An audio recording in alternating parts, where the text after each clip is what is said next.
La tarde de hoy la idea es que girase en torno a aspectos endocrinológicos y metabólicos en la patología mental grave, ¿no? y la implicación de estos aspectos en la medicina de precisión en psiquiatría, en la construcción de una medicina de precisión en psiquiatría. Y para eso hemos invitado a Javier Labat y a Javier Crespo, que luego más tarde presentaré. Javier Labat es licenciado en Medicina y Cirugía por la Universidad Rovira i Virgili y especialista, tiene doble especialización en psiquiatría primero en 2004 y posteriormente en endocrinología y nutrición, con lo cual, bueno, pues aúna los conocimientos en estas dos áreas de especialización tan importantes y que tienen tantos nexos en común. Se doctoró en Medicina por la Universidad de Barcelona y actualmente está acreditado ya como catedrático por la Agencia para la Calidad del Sistema Universitario de Cataluña. Ha trabajado en diferentes instituciones en Cataluña y actualmente es el director del Servicio de Salud Mental y Adicciones del Consorci Sanitari del Maresme en Mataró. A nivel de investigación ha participado en más de 15 proyectos competitivos, liderando un proyecto súper innovador actualmente.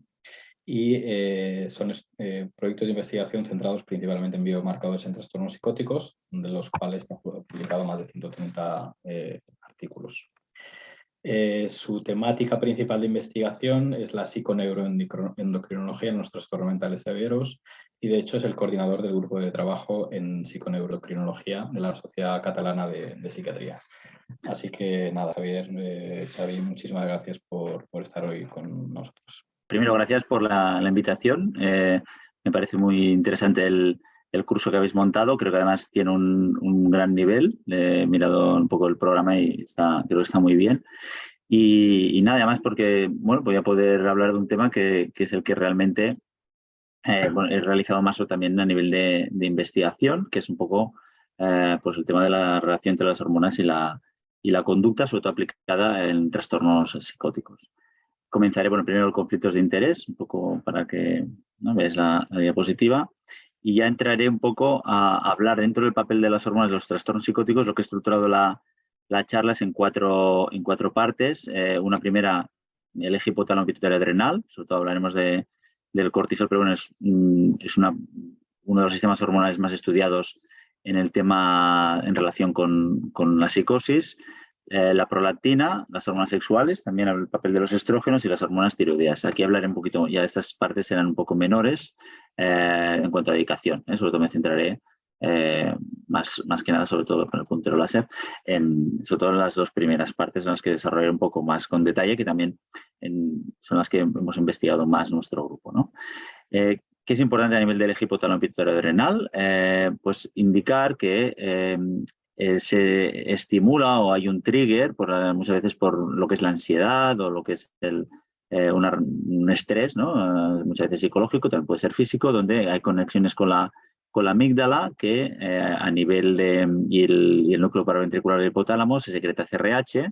Este CRH da una señal a lo que es la pituitaria para secretar ACTH y a su vez en el corte suprarrenal la secreción de cortisol, ¿no? Entonces, hay un feedback negativo, que es este que veis aquí, que el cortisol inhibe los precursores, ¿no? Tanto de CRH como ACTH por una serie de receptores glucocorticoideos y mineralocorticoideos, los que veis aquí, el glucocorticoideo sobre todo en lo que es hipotálamo hipófisis y en el hipocampo también del glucocorticoideo y mineralocorticoideo.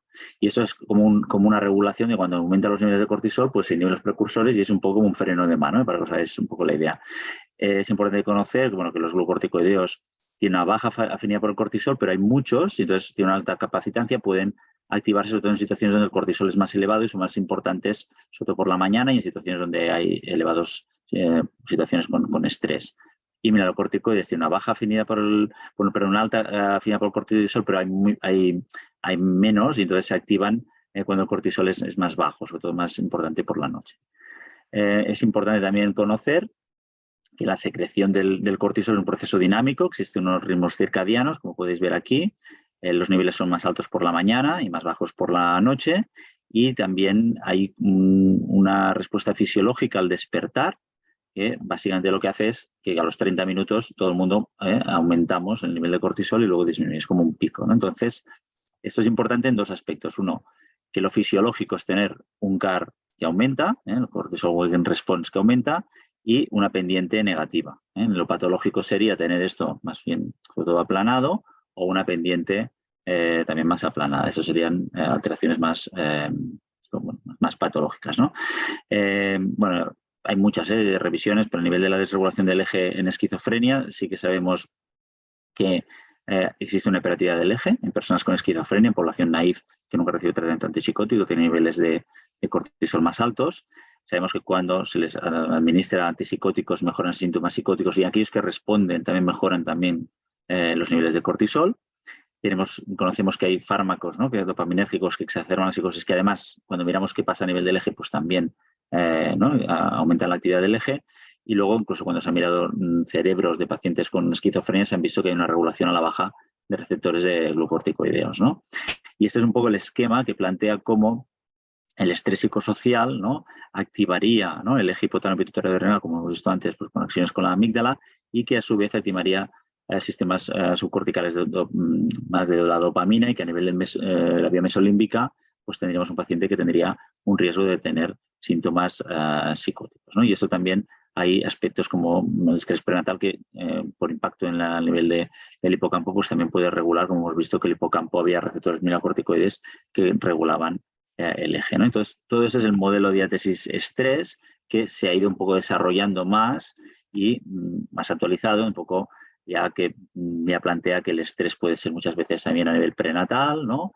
El maltrato infantil, el bullying, más en la etapa de infancia y adolescencia, que interacciona con factores genéticos, y hay que tener en cuenta también los aspectos epigenéticos, ¿no? Es decir, cómo ya no solo es la vulnerabilidad genética, sino cómo el estrés puede modificar, ¿no?, mediante, por ejemplo, pues la metilación de determinados genes, la mayor o menor expresión génica, ¿no? Y sobre todo estos son genes implicados muchas veces con sistemas regulatorios del estrés, ¿no?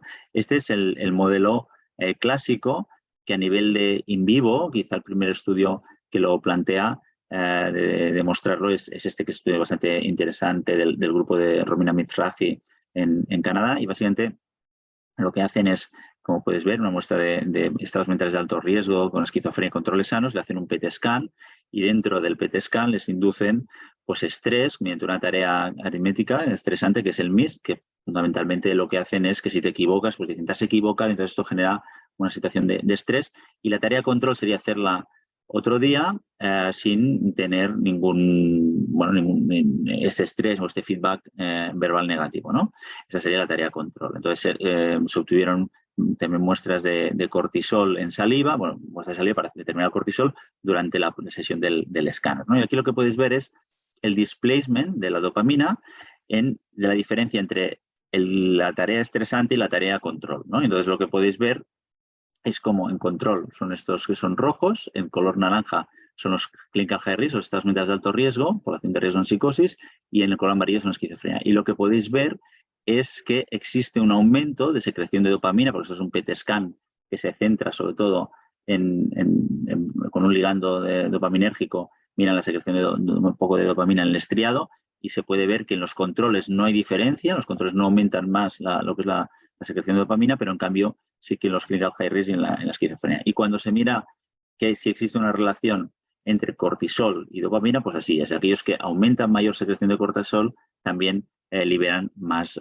dopamina, ¿no? Entonces, esto es un poco toda esta idea de que va un poco en el modelo de diátesis estrés, pues ya con técnicas de neuroimagen demostrado. Y esta es una revisión que también hice un poco del papel del cortisol, para indicar que también una cuestión que es importante es el estadio de la enfermedad. Es decir, muchas veces vemos alteraciones en un determinado estadio, como puede ser esto, por ejemplo, este es un estudio que realizamos en estados mentales de alto riesgo en desarrollar una psicosis, y se puede ver que aquí en negro los EMARS que 2 años después se hizo un estudio longitudinal, iban a desarrollar una psicosis, ya de forma basal tenían una hipersecreción entre 0 y 30 minutos después de despertarse, el cortisol en respuesta estaba más aumentado respecto a los que no desarrollarían una psicosis o respecto a los controles sanos. Pero en cambio, cuando miramos el cortisol weekend response en pacientes con una psicosis establecida, lo que vemos es que esto está un poco más, aquí lo veis sobre todo en hombres, más aplanado. ¿Qué sugiere esto? Que probablemente los cambios que vemos en fases más tempranas, por ejemplo, con un sistema aquí de más hiperactivo del eje, ¿no?, incluso con el carpus aumentado, cuando se establece la psicosis, cambia. Entonces, y esto también se ha ido viendo también en otros, también en la respuesta al cortisol, al estrés con el Trier Social Test, con tareas de hablar en público, y es como que los cambios al principio hay una operatividad y que después hay una cierta claudicación un poco del eje, ¿no? Entonces es un tema que, bueno, que es interesante para que tengamos siempre en cuenta cuando hagamos estudios del estadio de la enfermedad. Este es un estudio que también realizamos para mirar el papel del cannabis, que mirábamos 3 medidas en pacientes con psicosis incipiente, con psicosis de menos de 3 años todos, la respuesta al cortisol despertar, la pendiente que os he enseñado antes después del cortisol y una supresión con dexametasona. La dexametasona es un agonista de receptor de dexametasona y por eso cuando damos dexametasona inhibimos la secreción de cortisol. Es el famoso test de supresión de dexametasona por este feedback que os he comentado antes. Y lo que veíamos es que no influía el consumo de cannabis ni en el CAR ni en la supresión, pero sí que en la respuesta del cortisol durante el día. No la mañana, sino desde la mañana a la noche veíamos si tienen la pendiente era más negativa en los que no consumían cannabis o incluso algún fumador, pero sobre todo cuando había el consumo de cannabis, esta pendiente es más aplanada, ¿no? Entonces esto es un estudio transversal, no podemos decir inferir causalidad desde el huevo, ¿no? El tema de el huevo o la gallina, es decir, si esto hace que consuman más o si el consumo, ¿no?, puede verse con una pendiente aplanada, pero en todo caso sí que parece ser que hay una relación entre el consumo de cannabis y una alteración de la secreción del cortisol durante el día, ¿no?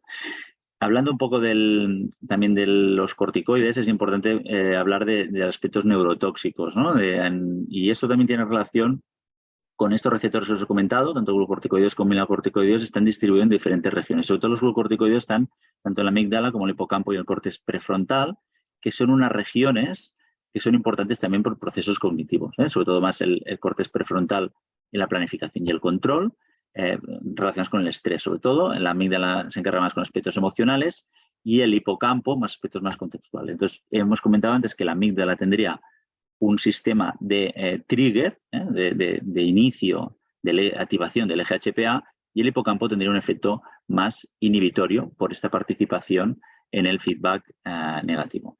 Entonces, cuando miramos los efectos cerebrales de los glucocorticoides y por qué mecanismos pues, pueden impactar, ¿no?, a nivel en el cerebro, pues bueno, hay alguna serie de mecanismos de diferentes tipos. Hay algunos efectos genómicos, que estos suelen ser efectos rápidos. Por ejemplo, cuando el cortisol, una neurona, por ejemplo, glutamatérgica, pues se pueden enganchar en canales, ¿no? Básicamente, por ejemplo, esto sería un receptor mineralocorticoide y, por ejemplo, liberar el glutamato, ¿no? Eso es un efecto directo.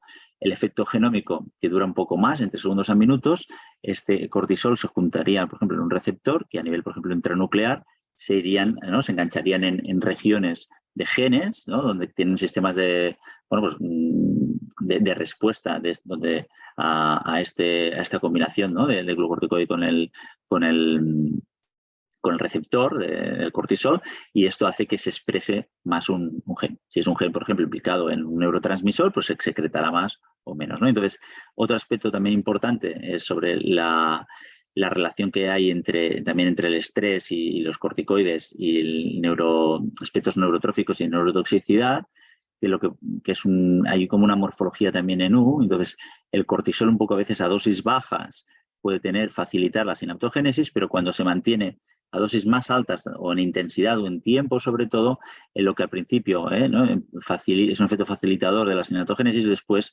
existe una cierta neurotoxicidad, ¿no? Y eso está muchas veces, lo que más se ha estudiado es sobre todo por el tema de la cascada del glutamato, la inhibición del transporte de glucosa y la reducción de la expresión de BDNF. Sobre todo hay estudios más en modelos animales en esta línea. Y esto es lo que explica que a veces un estrés a dosis bajas pues puede ser beneficioso, pero cuando es muy mantenido el tiempo o a dosis más altas, pues ya puede ser más perjudicial. En esta línea, a nivel de psicosis, el grupo que más quizá ha trabajado este aspecto de la neurotoxicidad a nivel en psicosis, sobre todo al principio, fue el grupo de Carmine Pariante y Valeria Mondelli. Podéis ver aquí, ellos lo que hicieron, por ejemplo, fue estudiar los volúmenes del hipocampo en pacientes con un primer episodio psicótico en relación con los niveles de cortisol. Este es un estudio más que habían unos pacientes que se siguieron a nivel longitudinal también, incluso. Aquí podéis ver como aquellos pacientes estos son los niveles de cortisol durante el día, y aquellos que tienen niveles de cortisol más altos durante todo el día, tenían un menor volumen del hipocampo. Y este mismo grupo hizo otro estudio que cuando intentan mirar qué factores, es un estudio de expresión génica, ¿no? Miran también la expresión del BDNF, en interleuquina, gen de la interleuquina 6, y también controlan por niveles de cortisol, ven que todos ellos contribuyen básicamente a este menor volumen del hipocampo. Por lo que podríamos decir, ¿no?, que tanto la expresión del BDNF y la interleuquina 6, con los niveles de cortisol, factores moderadores que hacen que exista un menor volumen del hipocampo en psicosis. Como sabéis, en pacientes con esquizofrenia se sabe que uno de los cambios longitudinales que existen es una reducción del hipocampo. Seguramente no es algo específico sobre la esquizofrenia, pero bueno, la esquizofrenia sí que está estudiado, ¿no? Este grupo también ha realizado estudios en función de intentar relacionar los niveles de cortisol en diferentes momentos del día con el rendimiento cognitivo, y cuando se mira esto se ve que el nivel de cortisol durante el día no se relaciona con el rendimiento cognitivo. Aquí lo podéis ver, pacientes con cortisol alto o bajo no tienen diferencias en el rendimiento cognitivo. Sí que es verdad que los pacientes que están aquí tienen un rendimiento menor que los controles sanos, pero en cambio cuando miramos la respuesta al cortisol al despertar, aquí sí que vemos que hay diferencias, sobre todo no en controles, pero sí que en pacientes. Los pacientes que tienen una menor respuesta, tienen el cortisol, ya os he comentado que lo patológico sería no estar alto, sino la respuesta al cortisol al despertar más aplanada, tienen un peor rendimiento cognitivo en la mayoría de áreas, siendo significativamente esas diferencias más significativas en velocidad de procesamiento y memoria verbal. Que es interesante porque además estos dominios cognitivos también están implicados el córtex prefrontal y el hipocampo, que son regiones donde hay, como hemos comentado antes, receptores glucorticoideos y mineralocorticoideos, ¿no? Respecto al CAR, es algo que también se ha implicado el hipocampo, y es decir, esto es un estudio que es muy interesante porque en pacientes de neurología que tienen daño a nivel cerebral focalizado en el hipocampo, en comparación con otros que tienen daño cerebral en otras regiones, podéis ver que los que tienen tanto daño unilateral o bilateral, en el hipocampo, esta respuesta del cortisol al despertar está aplanada. Siguen manteniendo el ritmo circadiano durante el resto del día, pero en cambio esta respuesta al cortisol al despertar está abolida, y en cambio los pacientes que tienen lesiones en otras zonas sí que la mantienen. Entonces, probablemente el hipocampo es muy importante en esto en esta respuesta fisiológica que tenemos todos del cortisol al despertar, que un poco está en contexto de que el hipocampo, ¿no?, se cree que facilita esa respuesta del organismo a la novedad, ¿no?, en tanto la detección cognitiva como la respuesta corticoidea en situaciones nuevas, y se ha planteado, eso es lo que se ha discutido, que a lo mejor quizá el CAR, la respuesta cortisol al despertar, es como una preparación del hipocampo para que el eje pueda afrontar un poco el estrés anticipado del día, ¿no? Entonces, esta es una de las explicaciones que se ha sugerido. Y existen ya replicación de diferentes estudios, también es del grupo de Marita Prosner en Canadá, como aquí podéis ver, ¿no?, que tanto los primeros episodios psicóticos y en controles, en negro son estamos oscuros, son los primeros episodios psicóticos, tienen un volumen del hipocampo todos, tanto hombres como mujeres, más bajo. Sobre todo en hombres ven que la reducción es mayor, sobre todo más significativa, y cuando miran sí que encuentran en hombres también una relación con la respuesta de cortisol al despertar, donde los niveles más bajos, en este caso otra vez, lo que sería más aplanado, de cortisol weakening response, tendrían un menor volumen del hipocampo, y aquellos con niveles de cortisol más altos al despertar, un mayor volumen del hipocampo. Y esta diferencia un poco que se ve más en hombres, esto nosotros también hicimos un estudio cuando estuve yo en Reus, en el programa de primeros episodios psicóticos, donde también vemos esta misma relación. Es un estudio que no hicimos neuroimagen, pero sí que miramos el rendimiento cognitivo con la Matrix, y podéis ver que en los mismos dominios que encontraron en el grupo de Carmina Pariante, que es memoria verbal y velocidad de procesamiento, encontramos que existe una relación, ¿no?, y además con unas diferencias de sexo, donde aquellos que tienen el CAR más aplanado, que sería el patológico, tienen un peor rendimiento cognitivo en estos dos dominios. En cambio, lo contrario pasa en las mujeres. Hicimos también el slope, que es el ritmo circadiano durante el día, que vimos también esta diferencia de género también un poco en esta misma línea, y con la supresión de dexametasona no encontramos relación en estos aspectos, en diferencias de género, de sexo en estos dominios. Pero bueno, sí que va en la línea de que probablemente existen diferencias de sexo en la relación entre cortisol awakening response y el rendimiento cognitivo en primeros episodios psicóticos. Y el grupo también de Valeria Mondelli, ¿no?, y Carmen Pariante también han hecho algún estudio centrado un poco en el papel de los respondedores, y también han intentado mirar si existen diferencias en cuanto al cortisol y a los factores inflamatorios, ¿no? Entonces sí que se ha visto también que esta respuesta de cortisol aplanada en los pacientes que son no respondedores, que estos de aquí, ¿no?, tienen, ¿no?, lo que han mirado los pacientes con un primer episodio psicótico que responden o no al antipsicótico, y lo que podéis ver es cómo los que no responden tienen una respuesta de cortisol más aplanada, que en cambio los pacientes que sí que responden o los controles sanos la tienen más fisiológica. Y luego también miraron, y coincide también, que los no respondedores pues tienen mayor inflamación, en niveles de interleuquina 6 o factor interferón gamma pues también más elevados, ¿no? Entonces, bueno, ya plantea que, ¿no?, que puede tener una relación también un poco entre el eje HPA y la inflamación, ¿no? Entonces, la pregunta sería, quería plantear, es decir, si podíamos intervenir, ¿no?, farmacológicamente, ¿no?, un poco en el eje para el tema mejorar estos síntomas psicopatológicos o cognitivos. Habría diferentes opciones, ¿no? Una sería con inhibidores de la esteroidogénesis. Sabéis que el cortisol procede del colesterol y hay una serie de enzimas, ¿no?, que participan en su secreción. Entonces, podríamos tener una serie de fármacos, ¿no?, que, por ejemplo, el ketoconazol, que bloquearía ciertos pasos y con lo que bajaría los niveles de cortisol. ¿Cuál es el problema? Que hay muy pocos estudios y los ensayos, porque en general es un fármaco mal tolerado con bastante hepatotoxicidad, entonces no suele haber.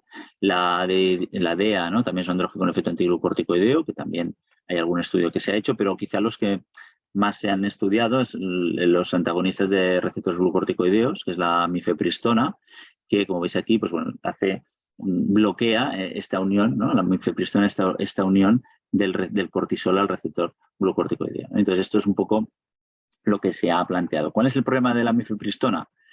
Que tiene un efecto también antiprogesterona y, por lo tanto, existe un riesgo de aborto, ¿no? Entonces, por eso yo creo que no hay ensayos clínicos que se han intentado hacer, sobre todo el grupo de Schasberg, en depresión psicótica, y que, bueno, que está costando un poco que, ¿no?, se autoricen por este motivo, yo creo.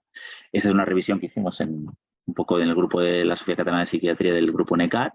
Hicimos una revisión sistemática de 12 pacientes, queríamos mirar, de 12 ensayos clínicos son los que pudimos encontrar, pero para ver aquellos estudios que habían utilizado fármacos dirigidos al eje para mejorar la cognición en pacientes o con esquizofrenia, con trastornos esquizoafectivos.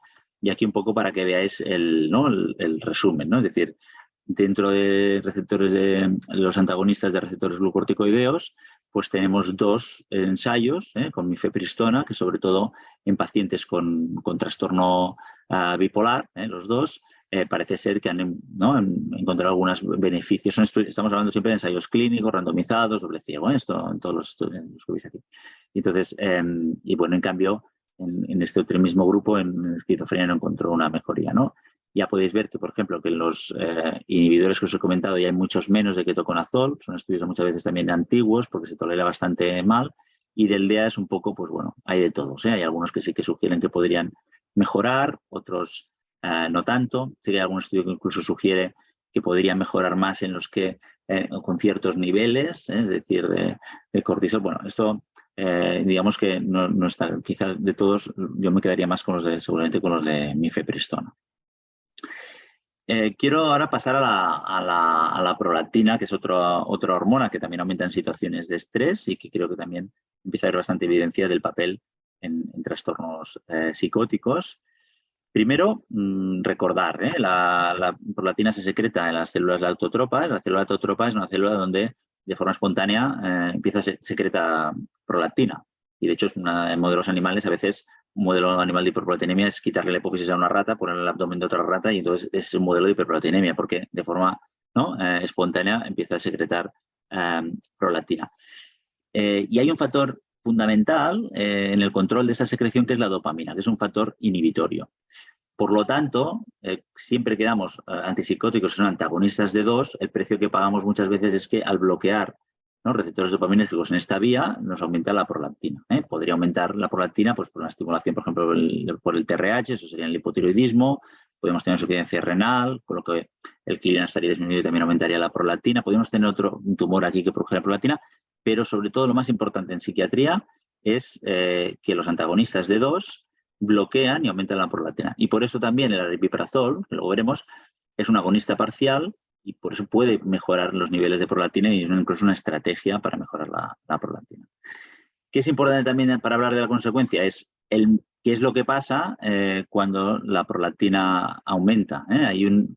La prolactina lo que hace es inhibe la secreción de GnRH en lo que es el hipotálamo y esto lo que produce es un hipogonadismo central, porque si no secretamos GnRH en el hipotálamo, no le damos la señal a la hipófisis anterior para secretar FSH y LH, que son las hormonas que son importantes pues para lo que es la maduración, ¿no? del óvulo, ¿no? y luego en el hombre pues también la espermatogénesis, ¿no? Más que nada en el testículo.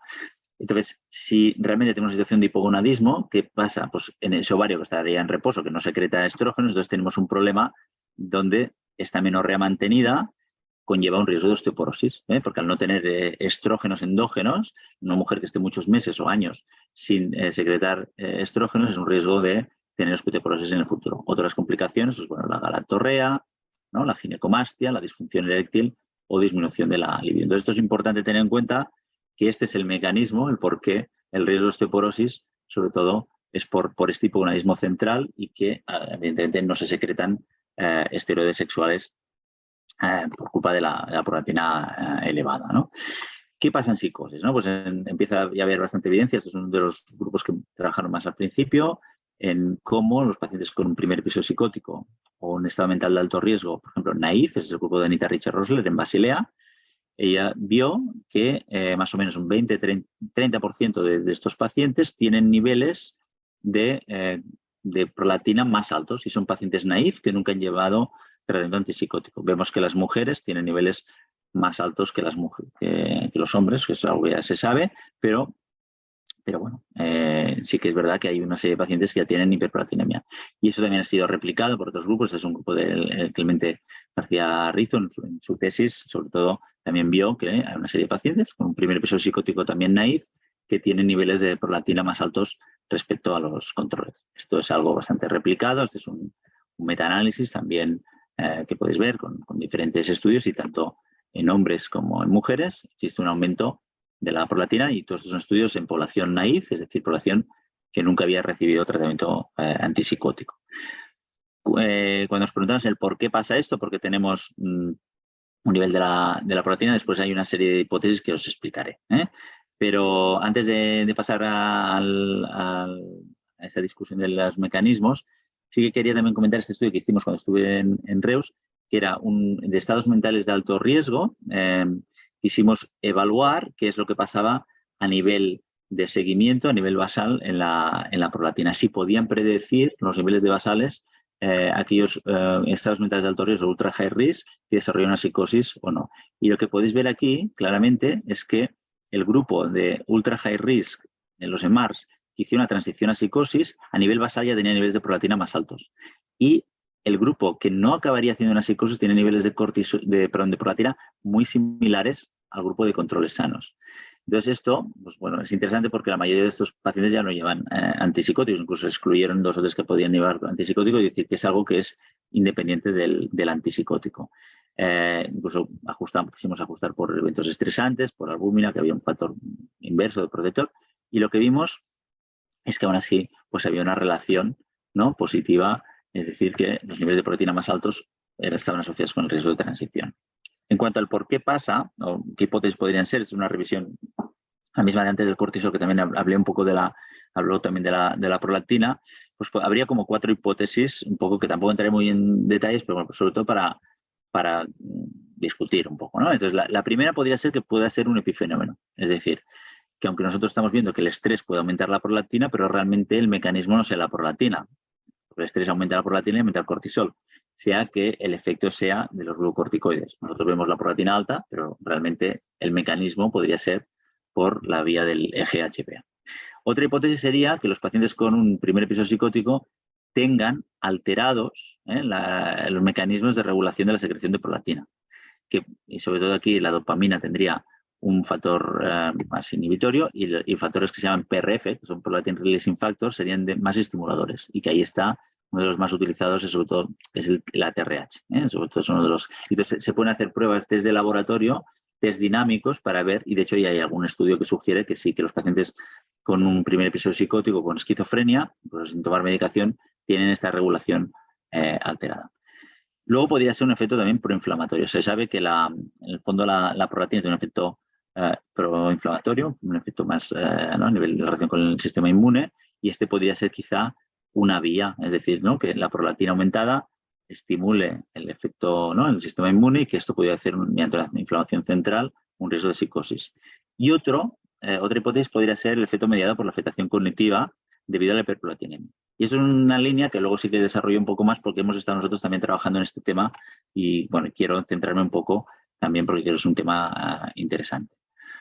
Y aquí es la foto de Itziar Montalvo, que hizo su tesis doctoral, que se la dirigí centrada sobre todo en la relación entre la prolactina y cognición. Y que podéis ver, es un estudio que se hizo en primeros episodios psicóticos, en estados mentales de alto riesgo y en controles sanos. Se pasó la Matrix y vimos que había la relación sobre todo en un dominio, que es la velocidad de procesamiento, y podéis ver aquí en este gráfico cómo esos son los niveles de prolactina hacia la derecha transformado, con la transformación logarítmica, hacia la derecha son niveles más altos y hacia la izquierda niveles más bajos. Y lo que podéis ver en controles sanos no hay ninguna relación, es decir, en los niveles controles sanos no hay una relación entre la prolactina y cognición. Los controles sanos sí que tienen un mejor rendimiento cognitivo, que están por arriba. Y en cambio, tanto los high risk como los primeros episodios psicóticos, los que tienen niveles de prolactina más altos, pues tienen un peor rendimiento cognitivo en este dominio, en una menor velocidad de procesamiento. Aquí, claro, podemos hablar luego del antipsicótico, que los primeros episodios psicóticos tenían en tratamiento, aunque sí que es verdad que los high risk, la mayoría no tenían tratamiento antipsicótico, ¿no? Y ese es otro estudio también de la tesis de Itziar, que lo que se hizo es mirar si había diferencias de sexo y el efecto era más claro en hombres, ¿no? Y aquí lo puedes ver, sobre todo en hombres, había una relación con la mayoría de dominios cognitivos, y en cambio en las mujeres el efecto era menor, ¿no? Entonces, sí, en ese estudio también se ajustó por varias variables asociadas con el eje hipotálamo pituitario adrenal y también niveles de estradiol en mujeres y testosterona en hombres, y el efecto era independiente. Con lo que, bueno, va en esta línea donde puede existir, ¿no?, una relación entre prolactina y cognición. Si hacemos una revisión, es una revisión también del grupo NECAT, que hicimos de bueno, ver qué es lo que había publicado, ¿no?, a nivel de estudios entre prolactina y cognición, vemos que algunos estudios sí que son negativos, pero sí que hay alguna serie de estudios positivos también en poblaciones no psiquiátricas, que eso también es interesante. Por ejemplo, ahora os presentaré uno que es un poco del estudio que hicimos en pacientes con un prolactinoma. Hay otro estudio también positivo de BALA, con también pacientes con prolactinoma, y hay algún estudio con mujeres embarazadas, ¿no? Entonces yo creo que esto también, que no solo sea en pacientes psicóticos, también tiene un interés y probablemente va más en esta línea de qué puede pasar con la prolactina, ¿no? Y bueno, también un poco lo que he comentado antes a nivel de recordar, ¿no?, porque del tema de la prolactina y el efecto inmune, que también es un tema que quería comentar.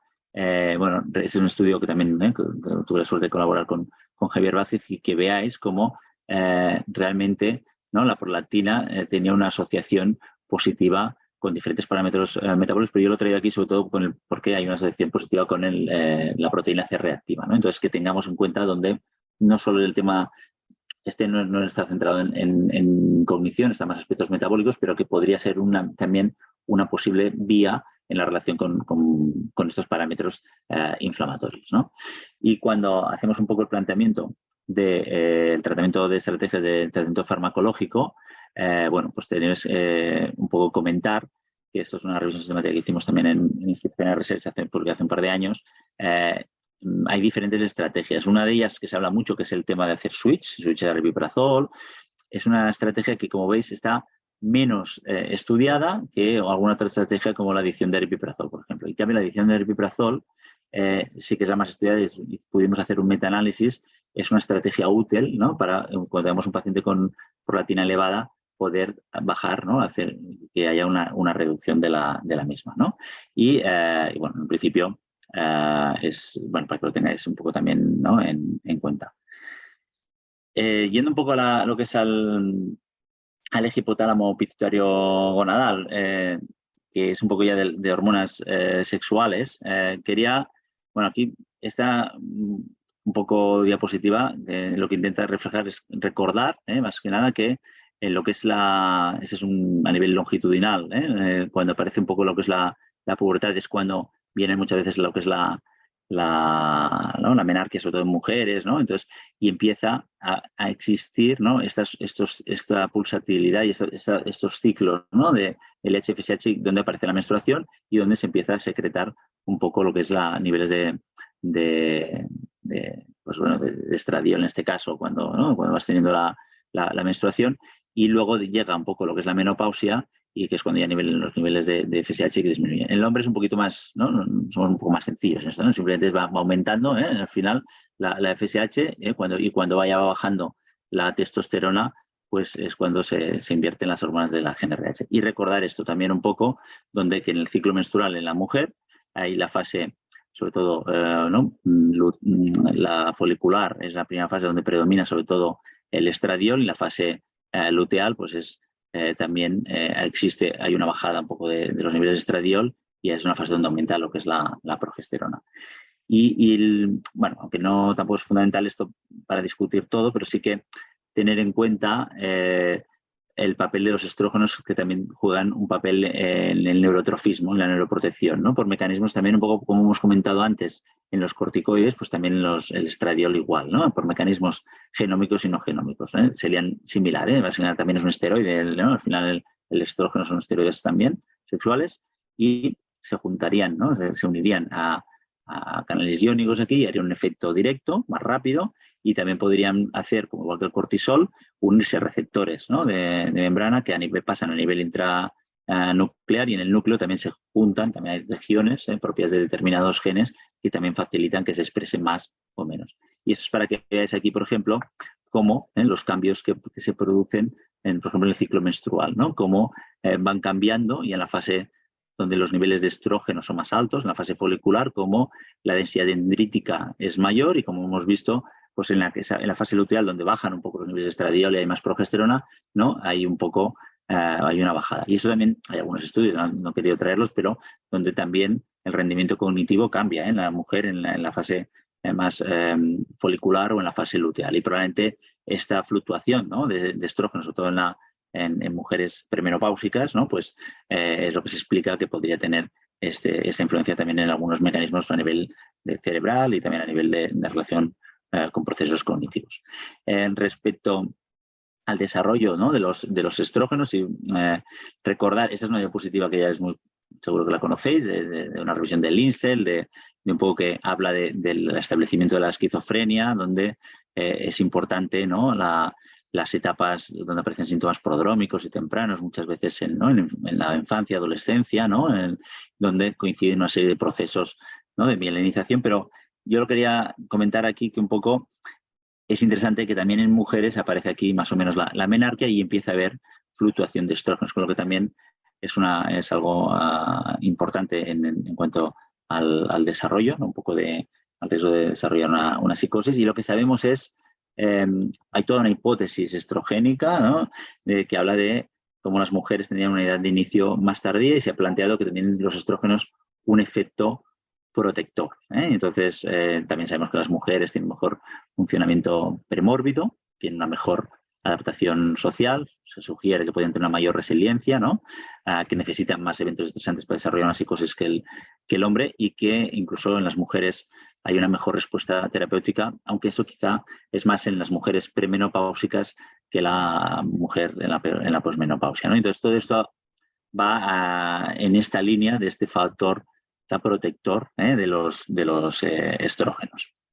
Y en esta línea también, este estudio es interesante, que es el grupo de Kulkarni en Australia, que es un estudio donde plantea, bueno, basado en esta hipótesis estrogénica, bueno, pues vamos a plantear un ensayo clínico, ¿no?, randomizado para tratar, ¿no?, a mujeres con esquizofrenia, y ver si, sobre todo en pacientes con mujeres con esquizofrenia resistente, para ver si pueden, dándoles ¿no?, estradiol con diferentes dosis, de 100 miligramos o 200 miligramos o respecto a placebo podían mejorar. Aquí que veis, claramente los que reciben placebo no mejoran, mejoran pero no mucho, y los que más mejoran son los que recibieron dosis altas de 200 microgramos de estradiol. Igual en síntomas negativos no hay tantas diferencias, pero sobre todo en síntomas positivos sí que ven una mejoría, ¿no? Y entonces en síntomas cognitivos y negativos no encontraron. Y esto plantea un poco pues, bueno, la utilidad a nivel de utilizar estos fármacos, ¿no? para mejorar. ¿Cuál es el problema? Que el estradiol pues, tiene un riesgo de cáncer, ¿no? de útero, tiene un riesgo de hacer TEP, con lo que se ha planteado el uso más de otros fármacos, que son, por ejemplo, el raloxifeno es uno de ellos, que son moduladores selectivos de los receptores estrogénicos, que tendrían una ventaja, que es que serían, por ejemplo, agonistas en hueso y el metabolismo lipídico, ¿no? Y serían antagonistas en útero y mama, con lo que no producirían riesgo de cáncer, ¿no? Ni de útero ni de mama, y tendrían un efecto además agonista estrogénico en el sistema nervioso central, ¿no? Entonces, es un fármaco que incluso está autorizado para prevenir osteoporosis en mujeres y bueno, yo creo que es una opción, ¿no? Y ahora y un poco el por qué os presento el raloxifeno es porque, bueno, yo colaboré en algún estudio también, ahora lo veréis. Este primero no, porque este era de Judith Usai, que lo hizo en colaboración también con el Partaulí. Se hizo un estudio de un ensayo clínico que se planteó utilizar el raloxifeno como un tratamiento bueno, para mujeres con esquizofrenia, todas eran posmenopáusicas, randomizado, también básicamente con placebo, para ver si mejoraban en síntomas positivos o negativos. Y que lo que veis es que sí que hay una mejoría, básicamente en síntomas tanto positivos como negativos. Aquí quizá el efecto es un poquito, no está tan claro, pero en el segundo estudio, que sí que fue una N mucho mayor, en ese sí que yo también ya participé, lo que podéis ver es que en los síntomas positivos no conseguimos que se mantuviera esta diferencia, pero en cambio en síntomas negativos sí que había una cierta mejoría, ¿no? Una mejoría un poco más clara. Un aspecto que también es importante tener en cuenta es el perfil farmacogenético. Entonces, de este mismo estudio quisimos mirar algunos genes que podían estar implicados con el metabolismo del raloxifeno, y uno de estos es este, ¿no? Es una gluconeotransferasa, el UGT1A8, que sí que quisimos mirar este SNP porque en estudios con cáncer de mama lo habían mirado que podía la respuesta ser diferente. Entonces, lo que podéis ver que es muy interesante es que en los que la línea discontinua es el placebo, pues no hay grandes diferencias, pero en cambio los que recibieron raloxifeno, los que tienen el alelo más que nada de riesgo no responden tanto, y los otros sí que consiguen responder más. Y es posible que esto explique un poco, como veremos después, algunas diferencias entre estudios, que es porque luego lo veremos, de que algunos han encontrado relaciones y otros no. En este estudio también se quiso mirar a nivel cognitivo si habían grandes cambios, ¿no? Esto no hace falta 2 meses de tabla, ya os digo lo que salió, que no había mejoría en síntomas cognitivos respecto a los 6 meses, respecto al placebo y al raloxifeno.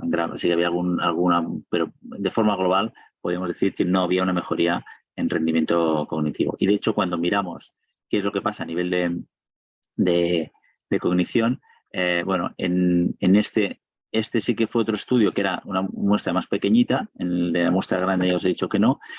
Sí que había algunos estudios que sugieren que el raloxifeno podría mejorar lo que es memoria verbal, ¿no? Eso también es una revisión sistemática de todo lo que había publicado en esquizofrenia. Hay 2 estudios positivos y hay 2 que son negativos. La mayoría aquí han utilizado 120, nosotros utilizamos dosis de 60 muchas veces porque por ficha técnica está autorizado solo 60 en España, en cambio otros han llegado a dosis más altas. Bueno, yo quizá en cognición es un poco más discutible, en síntomas negativos, bueno, podría ser que se podría ser una estrategia que se podría intentar en algún caso, o a ver si mejora, ¿no? Y luego un poco para acabar ya, que es un poco las hormonas tiroideas, bueno, ya sabéis, ¿no? que lo que es el hipotiroidismo pues tiene asociación con afectación cognitiva, y cuando hacemos una revisión un poco qué es lo que hay, ¿no? En cuanto a la asociación entre hormonas tiroideas y poblaciones psiquiátricas, bueno, pues vemos que no hay gran cosa, pero hay algunos estudios que se encuentran algunas asociaciones. Entonces, por ejemplo, está este estudio en pacientes que reciben TEC, y donde los que reciben es un ensayo clínico, además se les añadía o placebo o T3, ¿no? Y pues con la administración de T3 pues mejoraban síntomas, por ejemplo, más de memoria verbal, ¿no? Este es un estudio que también. Esto es otro estudio más transversal, de pacientes que recibían litio, ¿no? Y entonces aquí vieron que aquellos que tenían un hipotiroidismo subclínico tenían un peor rendimiento cognitivo, ¿no? Entonces, bueno, lo que veis es un poco que hay muy pocos estudios. De estos dos, quizá que son, los explicaré con más detalle porque son los dos que hemos realizado en primeros episodios psicóticos en nuestro grupo, y entraré un poquito más en detalle, que es la tesis que fue la tesis de, y es doctor ahora, Juan David Barbero, ¿no? Este fue un estudio que quisimos mirar la relación entre las concentraciones de hormonas hormonas tiroideas, sobre todo la tiroxina libre y la TSH. La TSH no se encontró ninguna asociación, pero con niveles de T4 libre sí que encontramos una relación. Y encontramos una relación con sobre todo con el dominio de atención y vigilancia, con una interacción. Este es un grupo que veis en negro, son pacientes con un primer episodio psicótico, y en color estos blancos son controles sanos, y veis que hay una interacción con el grupo, es decir, los pacientes sobre todo con un primer episodio psicótico, aquellos que tienen hormona tiroidea más baja, los niveles de T4 más bajos, tienen un peor rendimiento en atención y vigilancia. Esto es la CPT, que es el dominio de la Matrix. Y esto es interesante porque además, bueno, esto es un poco para que veáis el resultado de la interacción, ¿no?, entre que existía, que de forma significativa, y esto además se mantenía ajustando por una serie de covariables, como el género, la edad, el tabaco, el consumo de alcohol y cannabis, el tratamiento antipsicótico, ¿no? Entonces existía esta interacción. Y esto nosotros era una relación interesante, pero era una relación transversal, ¿no? Nosotros dijimos, bueno, vamos a ver qué es lo que pasa, ¿no?, a nivel de estudios longitudinales. Y entonces se hizo otro estudio, que es este un poco que veis aquí, también publicado en Schizophrenia Research, que lo que vimos, cuando quisimos mirar si había una relación lineal, pues vimos que no había, ¿no?, esta relación lineal, pero entonces entrando un poco en detalle, sí que vimos que lo que había era como una morfología nueva, que voy a intentar explicar para que se entienda. Es decir, también solo encontramos una relación con atención y vigilancia. Entonces, cuando miramos, lo que quisimos hacer es dividir esos son los controles sanos, estos son los primeros episodios psicóticos de forma basal, y esos son los primeros episodios psicóticos seguidos, ¿no?, con seguimiento longitudinal, ¿no? Entonces, ¿qué es lo que vemos aquí? Vemos que más o menos controles sanos, pues, bueno, más o menos tienen una mejor atención que los pacientes, y donde, bueno, vemos que quizá no hay grandes diferencias, ¿no?, entre esos son tres grupos en niveles de hormonas tiroideas. Por ejemplo, aquí tenemos en blanco, en la redonda, y aquí en blanco son los del el tercil inferior, que son los niveles de T4 baja, de T4 libre baja. En el cuadradito, más que nada, que es en gris, son los niveles más normales, es decir, el tercil, de hecho era el cuartil inferior, los dos cuartiles, y el cuartil superior, eran intermedios, y el cuartil superior aquí era el que es un triángulo. ¿Y qué es lo que vemos? Que en los que tienen niveles entre medio, cuando miramos la atención, al año de seguimiento, mejoran en atención. Y cuando cogemos los valores extremos, es decir, tanto los niveles bajos de hormona tiroidea como los niveles altos de hormona tiroidea, los dos empeoran. Sí que es verdad que aquellos que tienen los niveles de T4 bajos son los que tienen un peor rendimiento de forma basal. O sea que al final, si miramos, sí que es verdad que la T4 baja es la que se asocia a un peor rendimiento cognitivo. Pero en cambio los de T4 altos, incluso también, aunque parten de una atención mejor, también mejoran. Bueno, eso es un tema que no está muy replicado. La verdad es que no hay muchos grupos que hayan mirado esto, pero sí que nos pareció un tema interesante. Y luego también, bueno, hemos seguido haciendo alguna cosa. Entonces, esta es la tesis de Francesc Estrada, que es un psiquiatra que está ahora en el Parc Taulí.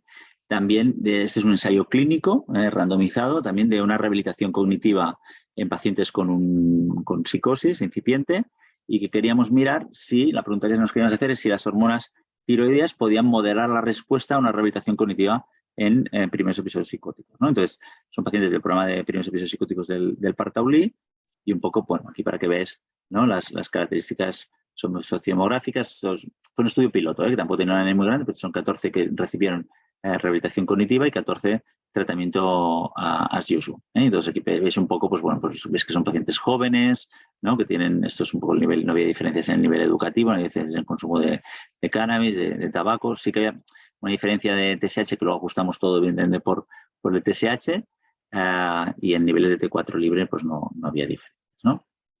Entonces, esto no hace falta que os lo miréis, porque algunas pruebas simplemente mejoraban, otras empeoraban. Sí que al final sí que es verdad que en la Canta, que es las pruebas que miramos para ver los cambios, hay algunas que son positivas y algunas son negativas. Este es el efecto del tiempo por la rehabilitación cognitiva y por el T4 libre. Y esta es un poco la que es más interesante, que ahora os lo he puesto aquí para que lo entendáis.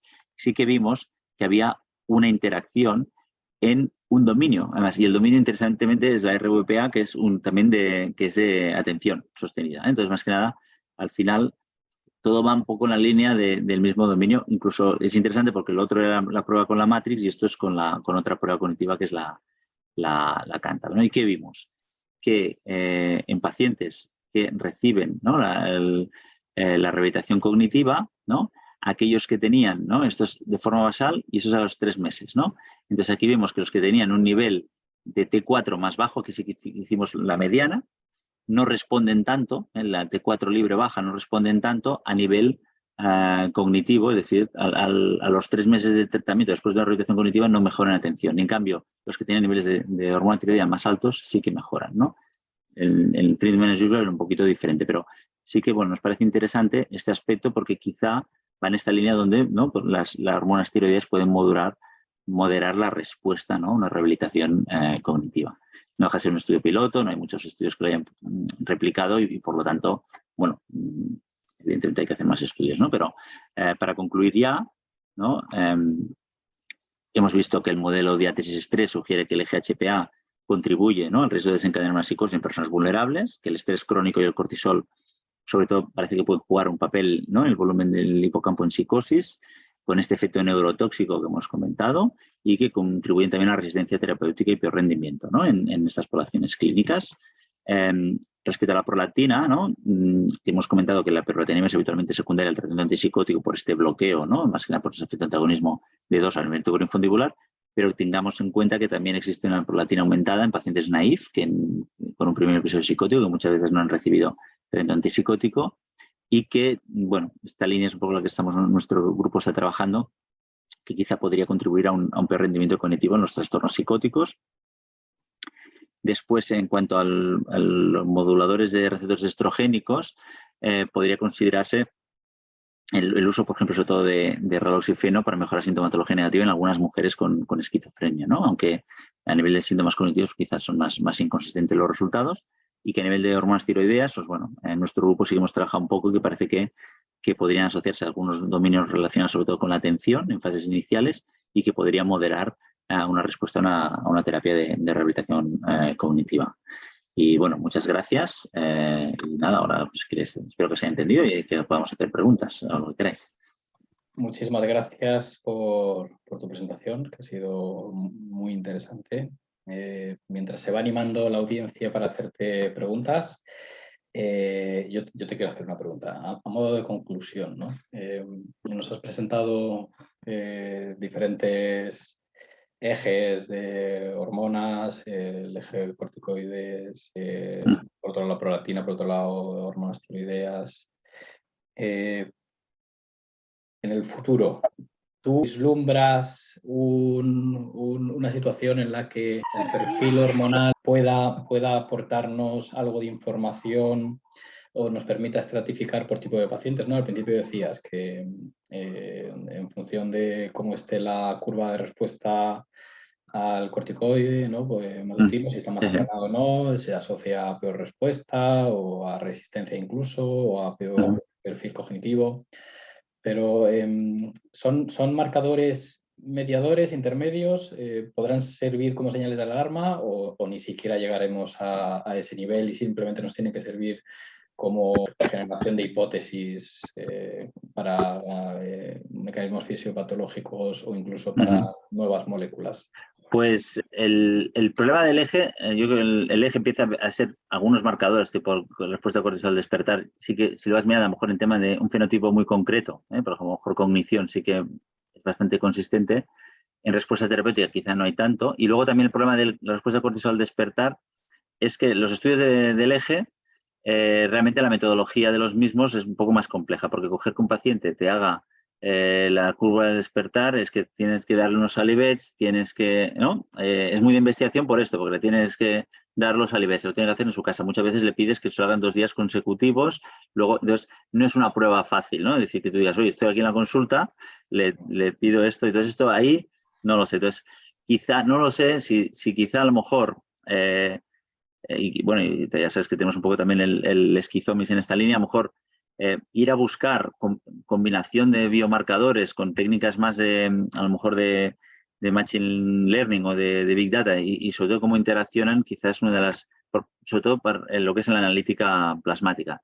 El problema del cortisol es que una analítica del cortisol en un momento dado muchas veces se queda corto, entonces a lo mejor ahí tendremos que, no sé si en el futuro, pues bueno, ver la interrelación del cortisol con otros biomarcadores y es un poco quizá la línea que yo creo que se irá más hacia a lo mejor otros marcadores tipo más de proteómica, a lo mejor concretamente el cortisol. A mí me gusta porque creo que desde un punto de vista conceptual es interesante y cuando lo miras o lo analizas vas encontrando, pero sí que es verdad que requiere una exigencia muchas veces que en la práctica clínica habitual es difícil que alguien te haga una respuesta al cortisol al despertar, ¿eh? Entonces un poco quizá es eso, pero bueno. Efectivamente, ¿no? ¿Cuál es el desarrollo actual de nuevas moléculas en este área, ¿no? Porque los estudios que presentabas en las revisiones que habéis hecho sistemáticas, algunos de las revisiones son actuales, pero algunos de los estudios de moléculas Sí. ya van teniendo más años, ¿no? Sí. Son áreas, líneas de investigación Bueno, en un que momento que se han abandonado. se intentó, ¿no? Buscando moléculas relacionadas con el CRH, lo que pasa es que al final tuvieron que parar por toxicidad y esto fue una cosa que en su momento se planteó, ¿no? Ir en esta línea y luego por temas de toxicidad se pararon la mayoría de los ensayos clínicos. Y claro, muchos de los que he enseñado yo o que se están planteando ahora también son repurposing trials, es decir, es incluso, por ejemplo, la mifepristona se utiliza para el Cushing, es decir, es un fármaco que se utiliza para, en algunos casos de Cushing que no responden a, bueno, que las has operado, o no, igual que hay uso compasivo, pues tenemos nosotros ahora con las que también se puede utilizar, pues ellos en Cushing se puede utilizar mifepristona. Entonces esto, bueno, el grupo de, por ejemplo, de Schachberg, que ha hecho ensayos clínicos en depresión psicótica, ha visto que la mifepristona, por ejemplo, en pacientes con depresión psicótica, pues parece que tiene un efecto positivo. Yo quizá el problema de estos fármacos es que a veces se intentan hacer ensayos clínicos como una alternativa a todo el mundo y a veces, incluso el Schachberg lo ha hecho respecto a placebo. Claro, yo igual tendríamos que enfocar diferente, es decir, pensar más en ciertos fármacos, en un perfil de paciente que tenga a lo mejor alguna alteración o que sugiera, ¿no? Y acotarlo, ¿no? Y hacer algo más personalizado, pues a lo mejor en función de, ¿no? de alguna variable de estudio, ¿no? Que pueda estar alguna medida del eje, y no necesariamente en todos, porque si cuando a veces haces ensayos en todo el mundo, un poco indiscriminado, pues esquizofrenia, depresión, pues a veces no encuentras. Entonces cuando te pones a mirar, sí que a veces es, ¿no? A nivel de los estudios post-hoc te dicen, no, en aquellos que tenían niveles de cortisol más altos hemos visto que sí que había una mejoría. Probablemente el enfoque sería diferente, es mirar, ¿no? Decir, bueno, en algún paciente que tenga a lo mejor por la respuesta al cortisol más aplanada, en este vamos a probar mifepristona. ¿El problema cuál es? Que esto es muy costoso, o sea, hay que primero evaluar a los pacientes, ¿no? ¿no? Y entonces yo creo que un poco el enfoque que yo creo que se tendría que hacer es más este, porque si no se pretende que sean fármacos que sean, ¿no? Entonces, y otro tema también que yo creo que es interesante es que muchos de estos fármacos yo creo que pueden ser útiles como un tratamiento coadyuvante, es decir, que a lo mejor, ¿no? Pues, el paciente resistente que ya va a necesitar un antipsicótico, pues a lo mejor añadir algún fármaco en algún aspecto concreto puede ser una estrategia. Y la mayoría se han ido a intentar desarrollarlos a nivel de casi como una opción, ¿no? De un versus placebo y no, a lo mejor tendría que ser otro estilo de enfoque. Y no solo a lo mejor en síntomas, sino más a lo mejor en cognitivo, ¿no? Yo creo que a lo mejor tiene más sentido muchos estos fármacos en utilizar para rendimiento cognitivo y a lo mejor no tanto. Tema mifepristona, también hay algún ensayo clínico que yo creo que es interesante. A mí la mifepristona me parece un fármaco interesante. Entonces, hay algún estudio que pasa que cuesta mucho reclutar, de Rachel Yehuda, en pacientes que han hecho un trastorno por estrés postraumático, por ejemplo. Y entonces, tendría un sentido muy interesante en el momento justo del estrés o el momento donde, ¿no?, ha habido un trauma, en ese momento administrar este fármaco, porque puede ser que en un momento temporal la administración de mifepristona pueda tener un efecto beneficioso y en otro momento, cuando ya ha pasado, ¿no?, ya te encuentras con que ha cambiado, ¿no?, puede ser que el efecto ya no sea beneficioso. Con lo mismo que la fase de la enfermedad. A lo mejor hay algunos fármacos que en una determinada fase el raloxifeno puede ser útil, a lo mejor en una mujer en una fase, a lo mejor justo en la posmenopausa o al principio, y a lo mejor mucho después no tanto, ¿no? No sé, es un poco, esta es la, quizá, no lo sé. Muy bien, Javi, muchísimas gracias por la charla que nos has dado, tan amplia, ¿no? Tocando todas las hormonas que son más relevantes, más importantes para la salud mental. Así que nada, muchísimas gracias una vez más. Perfecto. Y nada, seguimos en contacto, ¿vale? Muy bien. Venga, gracias. Gracias. Bueno, y a continuación vamos a tener la charla de Javier Crespo, que desafortunadamente os tengo que comunicar que no va a poder conectarse en directo, ya que por motivos de trabajo tiene que estar en el Congreso Nacional de Digestivo. Pero bueno, vamos a emitir en directo, nos lo comunicó con unos días de antelación y hemos podido grabar su ponencia y la vamos a emitir. El doctor Javier Crespo es jefe del Servicio de Aparato Digestivo del Hospital Universitario Marqués de Valdecilla. Es profesor titular de Medicina por la Universidad de Cantabria y presidente de la Sociedad Española de Patología Digestiva y la Comisión Nacional de Formación en esta especialidad, ¿no? Debido a este cargo es por lo que desafortunadamente hoy ha tenido que priorizar estar en otro evento, ¿no?, y no con nosotros. A nivel de investigación, bueno, pues ha dirigido o ha participado en más de 120 ensayos clínicos y es autor principal o coautor de más de 240 artículos científicos en revistas indexadas. Ha recibido en los últimos años la encomienda de la Orden Civil de Sanidad que otorga el Ministerio de Sanidad por su participación y liderazgo en el plan estratégico para el abordaje y eliminación de la hepatitis C.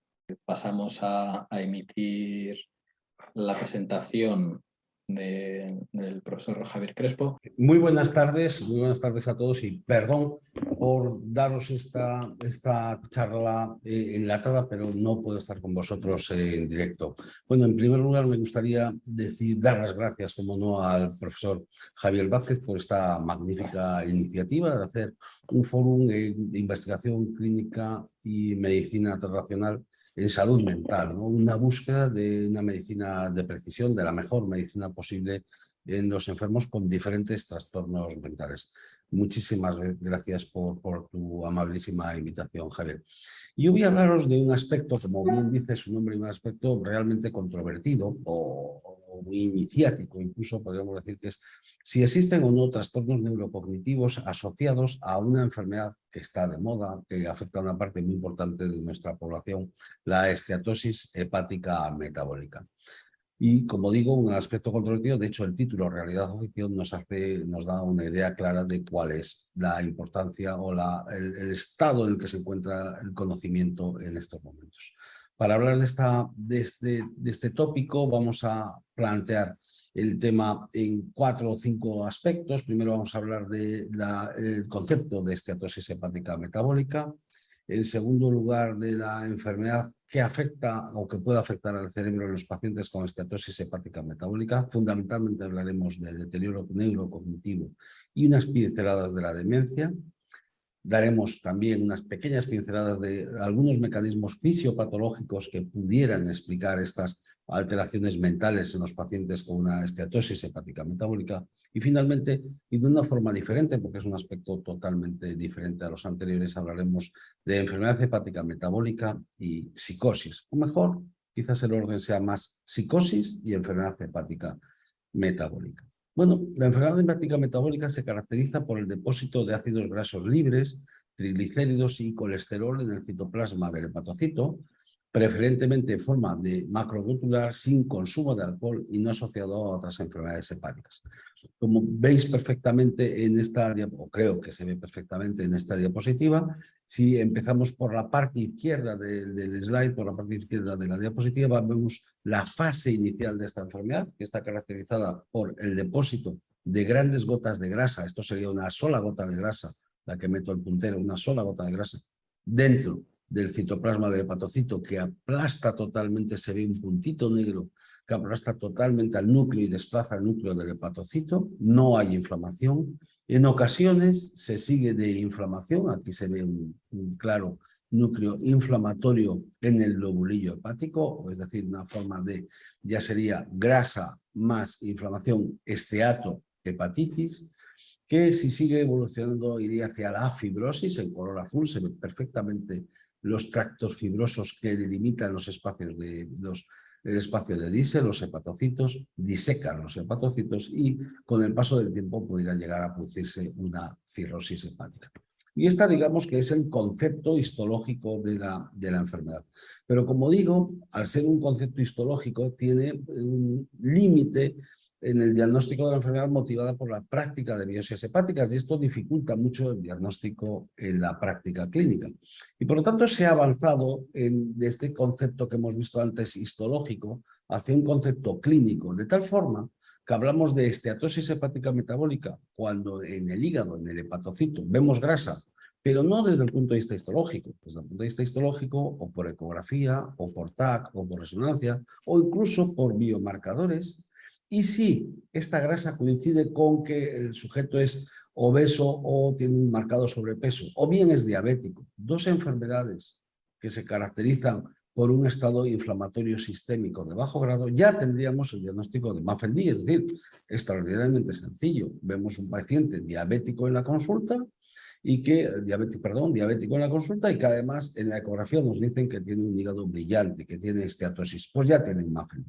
Si por el contrario vemos a una persona que tiene grasa en el hígado, pero está delgado y no es diabético, para definir la enfermedad, MAFLD, que significa Metabolic Associated Fatty Liver Disease, esteatosis hepática metabólica en castellano, no voy a cambiar ya el nombre, le hablaré siempre de esteatosis hepática metabólica, tendría que concurrir dos o más de las siguientes circunstancias, que no hace falta conocerlas de memoria. Es presencia de inflamación sistémica de bajo grado, una PCR ultrasensible alta, o alguno de los criterios que determinan el clásico síndrome metabólico, es decir, tener triglicéridos altos, HDL baja, LDL alto, perímetro abdominal alto, ser hipertenso, tener un HOM alto, etc. No voy a especificarlos porque simplemente es tener sentido común y decir, que está delgado pero es hipertenso, y o es dislipémico, y o tiene un HOMA elevado, y o tiene una PCR alta. Bueno, pues entonces, si tiene grasa por cualquier método, y además dos de estos factores, tiene también una esteatosis hepática metabólica. Aunque hablamos de esteatosis hepática metabólica, debemos recordar que en esta enfermedad, esta esteatosis hepática metabólica, en realidad representa la parte hepática, o podríamos decir que representa la parte hepática del síndrome metabólico. Y que al menos hay tres patas muy bien caracterizadas y que condicionan la mayor parte de la mortalidad de estos pacientes.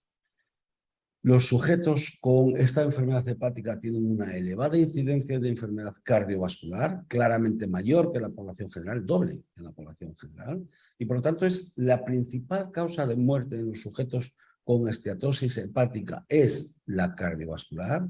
Segundo, tienen un número muy elevado de cánceres, no solo hepáticos, sino también extrahepáticos. Tampoco ha de sorprendernos, porque muchos de estos enfermos son diabéticos y o obesos, y sabemos que la diabetes y o la obesidad son una causa independiente de incremento del riesgo de cáncer a múltiples niveles. Por ejemplo, aquí está representado el cáncer colorectal o el de mama.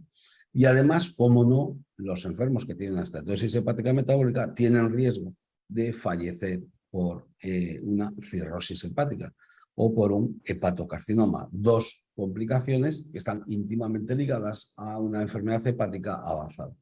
Y como vemos en la parte derecha de la diapositiva, Tanto la mortalidad relacionada con el hígado como cualquier otra causa de mortalidad, todas las causas de mortalidad, tienen claramente una estrecha relación con el grado de afectación hepática. Si en el eje de abscisas vemos que va de 0 a 4, que son los grados de fibrosis, 0, sin fibrosis en el hígado, 4, cirrosis hepática, conforme el grado de afectación hepática, de fibrosis, de rigidez, de cicatrices en el hígado es mayor, la probabilidad de morir por una enfermedad hepática es mayor.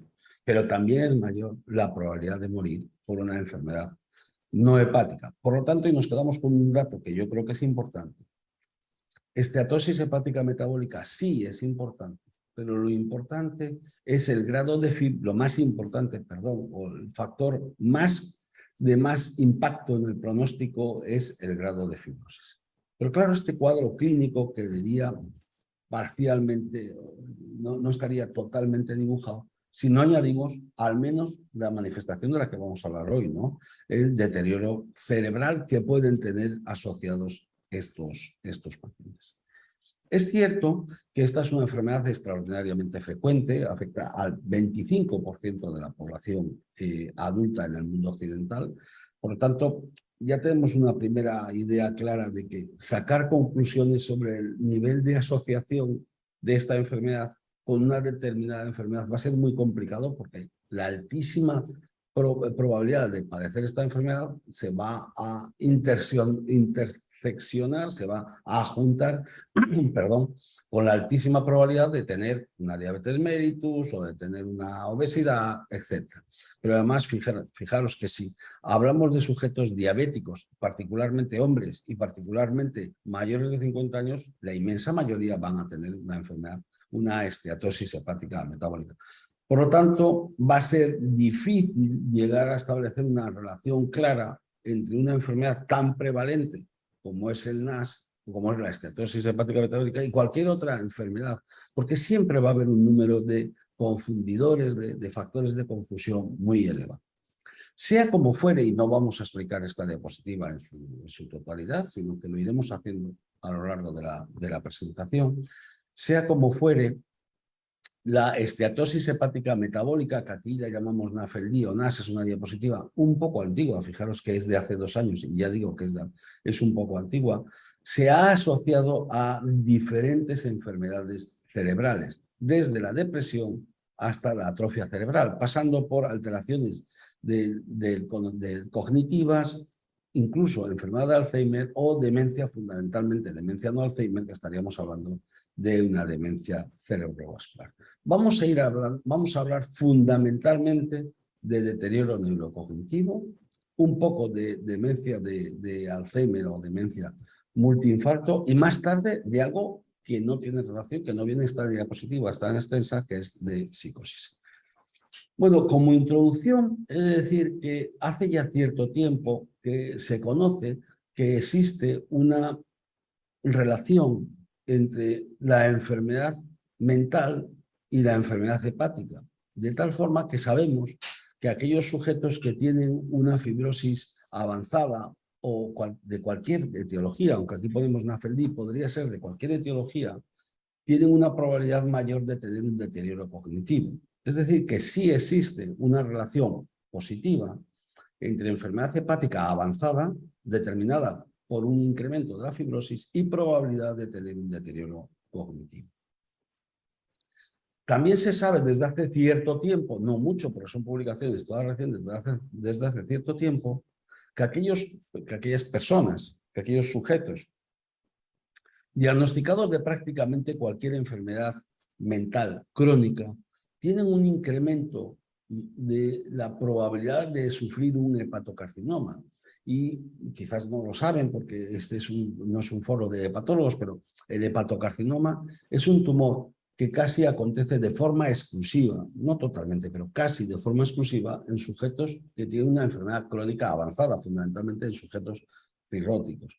Por lo tanto, esta diapositiva lo que viene a dar a entender es que aquellos enfermos que tienen una enfermedad mental crónica tienen con más frecuencia que la población general cirrosis y por eso tienen con más frecuencia también que la población general un incremento de la incidencia de hepatocarcinoma. Aquí se ve cuál es los ratios que tienen estos enfermos y no es que sea extraordinariamente alto, pero hombre, es alto. Dense cuenta que, por ejemplo, con alcohol, que es obvio que el alcohol incrementa el riesgo de hepatocarcinoma, el ratio es más bajo incluso que cuando tenemos las drogas, que serían drogas antipsicóticas o otro tipo de drogas. Pero, por ejemplo, los pacientes psicóticos también tienen un ratio bastante alto, no está mal.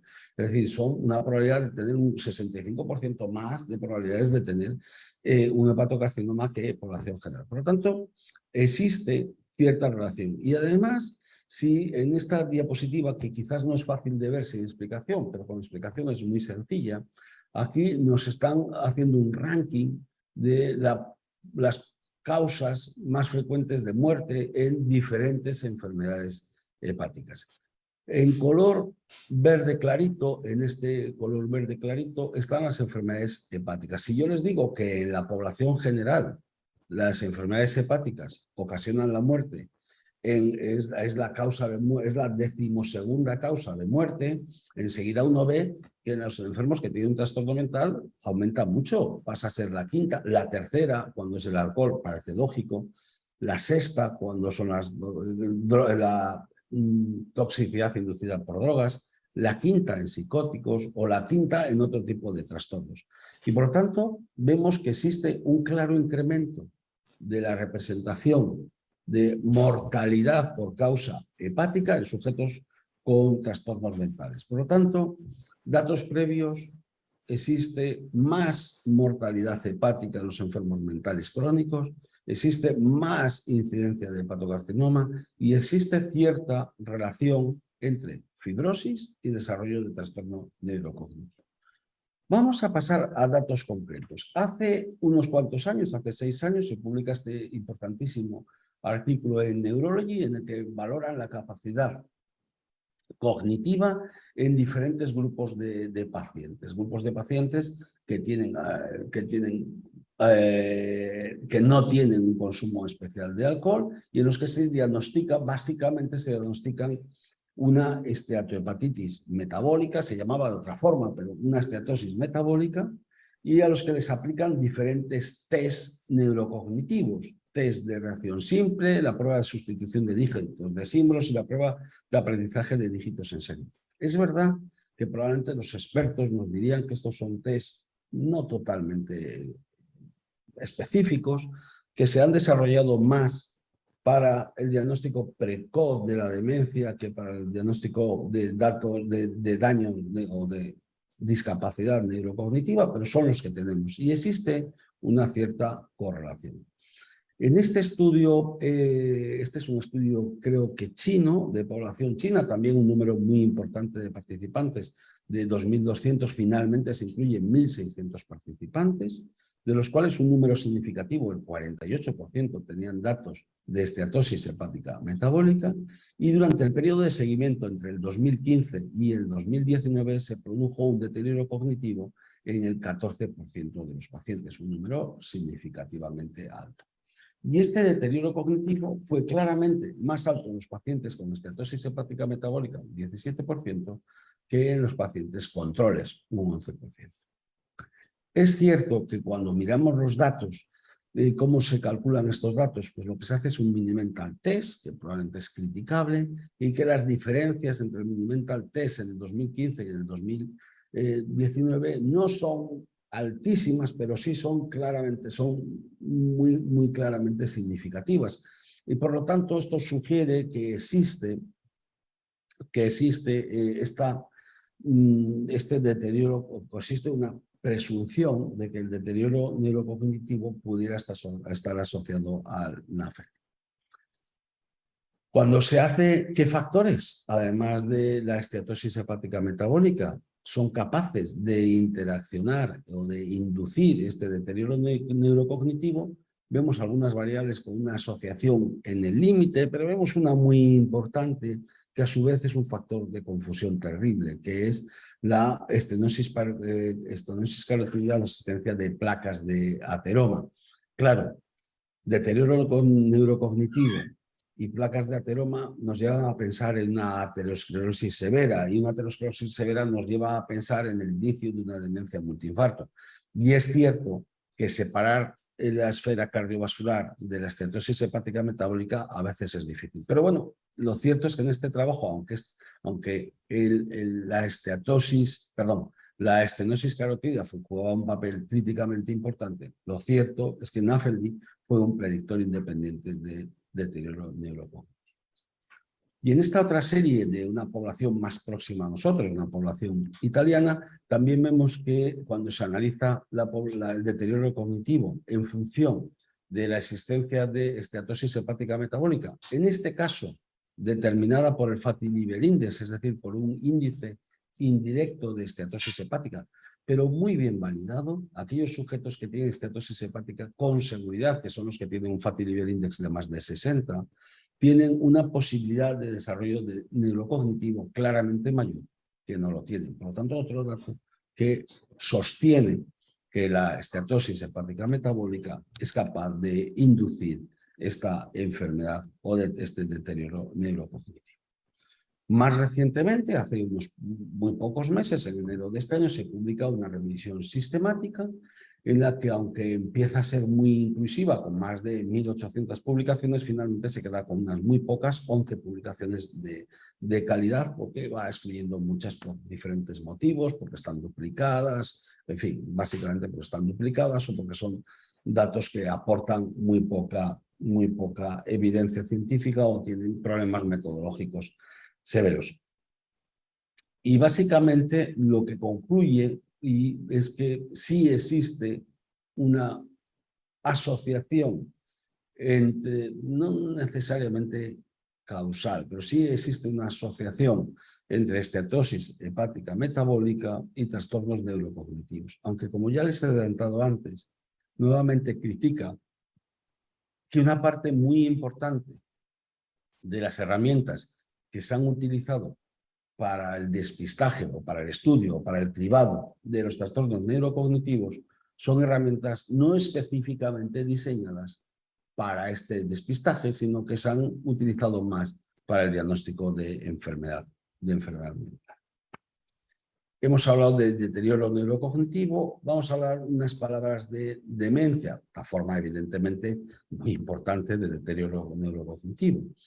Y, por ejemplo, cuando hablamos de la demencia de Alzheimer, de la enfermedad de Alzheimer, también vemos que existe una asociación entre enfermedad de Alzheimer y esteatosis hepática metabólica, de tal forma que aquellos enfermos que tienen una GPT más alta, ALT o GPT más alta, que es uno de los marcadores más inequívocos de daño hepático, tienen una probabilidad de tener un Alzheimer mayor. Y esto lo hacemos tanto, no solo de tener un Alzheimer, una probabilidad de tener un Alzheimer mayor, sino que además tiene más probabilidad de tener algunos scores, el de la memoria o de la capacidad ejecutiva, más afectado que aquellos que tienen una GPT normal, una ALT normal. Y como vemos en este gráfico de colores o de intensidad de la asociación, la ALT alta se asocia muy significativamente con la probabilidad de neurodegeneración asociada a una enfermedad de Alzheimer. Y esto es importante. Segundo aspecto que hace linkar esteatosis hepática metabólica y Alzheimer son las variaciones de la ApoE. Bueno, todos ustedes saben que la ApoE es muy importante, un determinante muy importante en el desarrollo de la enfermedad de Alzheimer. Y claro, una apolipoproteína, uno automáticamente piensa que también puede ser muy determinante en el desarrollo de la esteatosis hepática metabólica. Y este es un artículo que yo les recomiendo leer muy reciente, en el que existe una discreta asociación entre estas dos enfermedades a través de variantes raras. Hay una variante que se describió hace un poco más de tiempo, el año pasado, una variante alélica que no es muy frecuente, pero que es muy curiosa y que me ha llamado mucho la atención porque nos da una información que nosotros ya teníamos de otras variantes alélicas, ¿no? Bueno, la variante de la ApoE-RS 429358 pues tiene dos variantes alérgicas que se comportan de una forma extremadamente diferente. cuando tenemos la variante T, esta variante T facilita o incrementa el depósito hepático, intrahepático de grasa.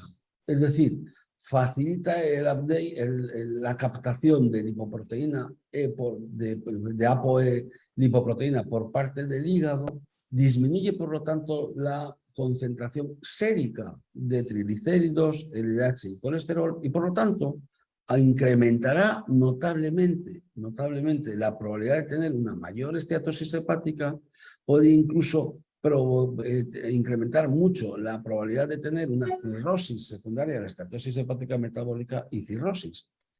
Pero, como se acumula mucho en el hígado y poco en la periferia, tendrá poco Alzheimer y poca enfermedad vascular. Por el contrario, si tiene el alelo C, se produce una dificultad para la captación de los ácidos grasos libres por parte del hepatocito, por lo tanto hay menos depósito hepático de grasa y habrá más cantidad de triglicéridos, colesterol, LDL en suero. Al haber más cantidad en suelo, es posible que haya un riesgo incrementado de accidentes cerebrovasculares y un riesgo incrementado de enfermedad de Alzheimer. Y digo que esta es una mutación que nos suena porque hace cierto tiempo ya se describió, esta sí, ya hace unos cuantos años se describió esta mutación del gen TM6SF2, en el cual se comporta de una forma prácticamente idéntica. En este caso, el alelo T disminuye la secreción hepática de VLDL, por lo tanto, se queda más la grasa en el hepatocito, no se puede exportar al exterior, por lo tanto, más grasa hepática, menos grasa afuera, menos daño, más daño hepático, menos daño vascular. Por el contrario, el alelo C, la variante alelica C, facilita la excreción del VLDL hepático, por lo tanto, menos cantidad de estetosis hepática y más riesgo cardiovascular.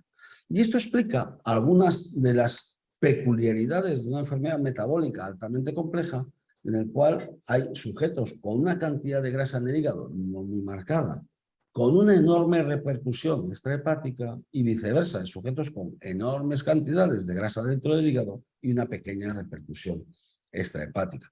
Muy interesante la variante que hemos visto en el ApoE y muy interesante la variante que ya conocíamos de hace tiempo. Bueno, por lo tanto, hasta aquí podríamos concluir que efectivamente parece existir una cierta correlación entre esteatosis hepática metabólica y deterioro neurocognitivo. No solo como tal deterioro neurocognitivo, sino también como con un incremento de la capacidad de desarrollar una enfermedad de Alzheimer. Y ahora voy a intentar explicarles muy sucintamente algunos de los mecanismos fisiopatológicos que nos permitirían explicar estos cambios inducidos por la esteatosis hepática metabólica. Aquí les voy a resumir, serían: uno, hay en la esteatosis hepática metabólica inflamación sistémica, hay o puede haber hiperamoniemia, hay casi con seguridad disbiosis intestinal, por supuesto se puede producir accidentes cerebrovasculares, hay neurodegeneración y además en los enfermos que tienen una esteatosis hepática metabólica, que muchos son obesos, también hay apnea obstructiva del sueño. Bueno, ¿por qué se produce inflamación sistémica? Bueno, en los pacientes con cirrosis, en los pacientes con una enfermedad hepática crónica avanzada, sabemos que se produce una notable disbiosis, se produce una alteración de la microbiota intestinal. Esta alteración de la microbiota intestinal se caracteriza fundamentalmente por una disminución de la diversidad alfa. Y nosotros sabemos que cuanto menos diversa es la microbiota del intestino, generalmente más probable sea el daño a distancia, no solo en este caso del hígado o del cerebro, sino de cualquier otro órgano. Segundo, esta disbiosis que disminuye la diversidad, además incrementa el número de formas de bacterias potencialmente patógenas, porque primariamente ninguna va a ser patógena, sino formas potencialmente patógenas. Nos da igual que haya o no sobrecrecimiento bacteriano intestinal, que pueda haber un sobrecrecimiento bacteriano en intestino delgado. Sea como fuere, esta disbiosis intestinal, a la cual también contribuye, como no, la señalización por FXR, que en los pacientes con una enfermedad hepática avanzada es deficiente, se asocia a un incremento de la permeabilidad intestinal. Y juntas la disbiosis más el incremento de la permeabilidad intestinal darán lugar a que se favorezca el paso de moléculas de alarma, PAMs y DAMs, a la circulación portal, pero también que se produzca el paso o la translocación bacteriana. Por lo tanto, estos productos de estas señales de alarma, estas moléculas proinflamatorias generadas como consecuencia de la disbiosis, van a llegar por vía portal al hígado. En el hígado, obviamente, van a producir una respuesta inflamatoria, unas veces mediadas por TLR, por toll-like receptor, y otras por otro tipo de receptores. Y se van a producir dos cosas simultáneamente. Primero, esta inflamación va a pasar a circulación general y, ojo, estas moléculas inflamatorias que se median como muy bien saben, por la interacción con el sistema inmune innato, van a dar citoquinas de alto valor inflamatorio, TNF-alfa, interleucina 1 beta, interleucina 1,6. Una capacidad enorme de inflamación sistémica. Pero es que además en el hígado enfermo, en el hígado que tiene una enfermedad hepática avanzada, se produce, desde hace muchos años lo sabemos, una disfunción del sistema retículo endotelial y una disminución de la función de síntesis de algunas de las moléculas que intervienen en la propia respuesta inmune innata.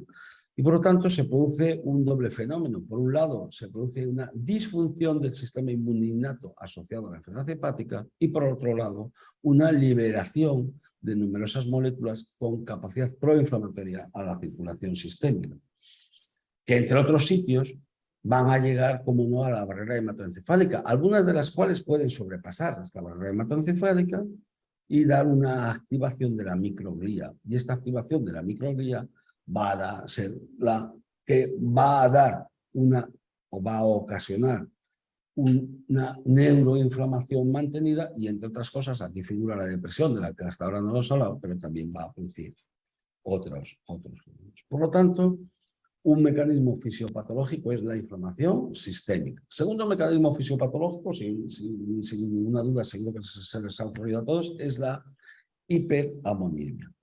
Desde hace muchos años también sabemos que la degradación del amonio, el ciclo de la urea, tiene lugar fundamentalmente en el hígado. De hecho, aunque no solo se produce este ciclo de la urea, tiene lugar en el hígado ocupa el 75% de este ciclo de la urea. No vamos a repetir el fenómeno de la disbiosis, del incremento de la permeabilidad intestinal, del cambio de las bacterias, que pueden determinar un incremento de la producción de amonio, pero sí vamos a hablar de que este potencial incremento de la producción de amonio, más el deterioro en la capacidad de degradación del amonio, va a dar lugar a una hiperamoniemia. Y el amonio, como todos sabemos, es capaz de difundir a través de la barrera hematoencefálica. Es cierto que no existe una correlación clara entre amonio y quizás su manifestación más prototípica, la encefalopatía hepática. Y en este momento nosotros creemos que el amonio es más un factor facilitador o un factor aumentador del daño en los astrocitos. Antes hablábamos de microglía, ahora hablamos de astrocitos, más que un mediador directo del daño. Pero en cualquier caso, segundo mecanismo totalmente implicado. Tercer mecanismo, la disbiosis. Hemos dado unas pinceladas de disbiosis, pero sí que me gustaría aquí dar otro concepto nuevo que yo creo que es extraordinariamente interesante, que es el del microbioma hepático. Miren, este es un trabajo muy reciente de una clinical investigation en el cual analiza simultáneamente microbioma de intestino y microbioma hepático. Sí, microbioma hepático, esto es muy importante. Y vemos que el microbioma intestinal y el microbioma hepático tienen una concentración muy diferente, es decir, hay más material bacteriano en el intestino que en el hígado. Solo faltaba, ¿no? Porque esto del hígado nos sorprende a todos. Segundo, que las poblaciones bacterianas son diferentes. No existen las mismas poblaciones bacterianas en el intestino que en el hígado. Es decir, que no deben depender exclusivamente de la translocación que hemos visto antes a través de una barrera intestinal más permeable, sino que son diferentes.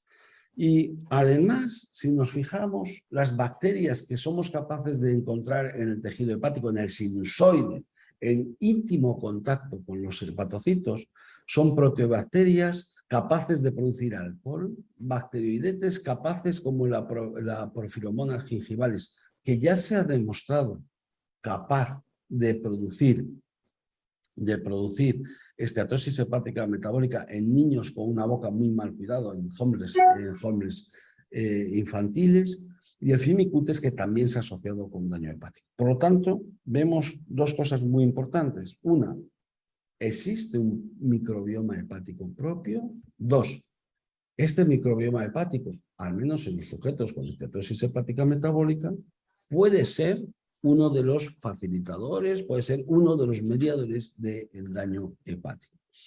Y esto nos lleva, a un concepto muy interesante que tendremos que desarrollar en el futuro, que es el cambio de concepto de inflamación estéril, esta inflamación que yo les he dicho, mediada por PAMS y DAMS, que señalan en TLRs, por un concepto de infección, de alguna forma de infección. Con esto no estoy diciendo que la esteatosis hepática metabólica se cure con antibióticos, pero ¿por qué no con un trasplante de microbiota fecal? Esto sería una posibilidad. Y si aquí nos fijamos en un modelo animal que es muy interesante, porque son unas ratas alimentadas con una dieta occidentalizada rica en grasas o con dieta normal, vemos que ganan peso, hasta aquí todo claro, el hígado gana peso, parece claro, como cuando les damos una dieta que induce esteatosis, se produce esteatosis, en color azul los ratones que tienen dieta normal y en color rojo y amarillo el desarrollo de esteatosis en los que tienen una dieta occidentalizada más o menos severa, amarillo menos severa que rojo. Es muy fácil de ver, incluso para gente no iniciada, cómo este hígado normal de un sujeto, no, de una ratita o de un ratón que no come grasa es totalmente diferente al que come una grasa al cabo de pocos meses, y como hay cierta relación con la actividad inflamatoria o con la actividad balonizante, es decir, con la inflamación.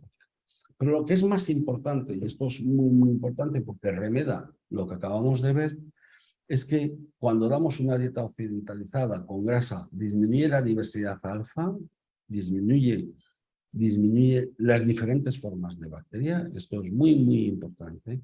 Y no solo disminuye, sino que cambia la flora microbiana, cambia totalmente, de tal forma que aquellas bacterias capaces de producir productos que tienen un carácter fisiológico y defensivo del intestino, como el acetato, el propionato o el butirato, este último es el combustible de los colonocitos, disminuye de forma clara en las ratas que tienen esta disbiosis y aumenta mucho la producción de productos que pueden ser potencialmente tóxicos para el intestino. Por lo tanto, parece que la disbiosis puede jugar un papel claro. Ya tenemos inflamación sistémica, tenemos disbiosis, tenemos hiperamoniemia. Pero es que además también se ha demostrado en modelos animales que una dieta occidentalizada rica en grasas es capaz de disminuir el volumen del cerebro a corto plazo, y que además esta disminución del volumen del cerebro tiene mucho que ver con el grado de afectación hepática, tiene mucho que ver con la esteatosis, con la inflamación y con la balonía. Bueno, un dato experimental más que va en la misma línea, y esta es la misma parte del trabajo, que es un poco más sofisticado, en la que se ve cómo diferentes proteínas asociados a la glía van cambiando en función del tiempo que mantenemos la dieta occidentalizada en estos ratones. Es decir, hay una actividad inflamatoria que parece que está en parte, o al menos y una parte importante mediada por la microglía.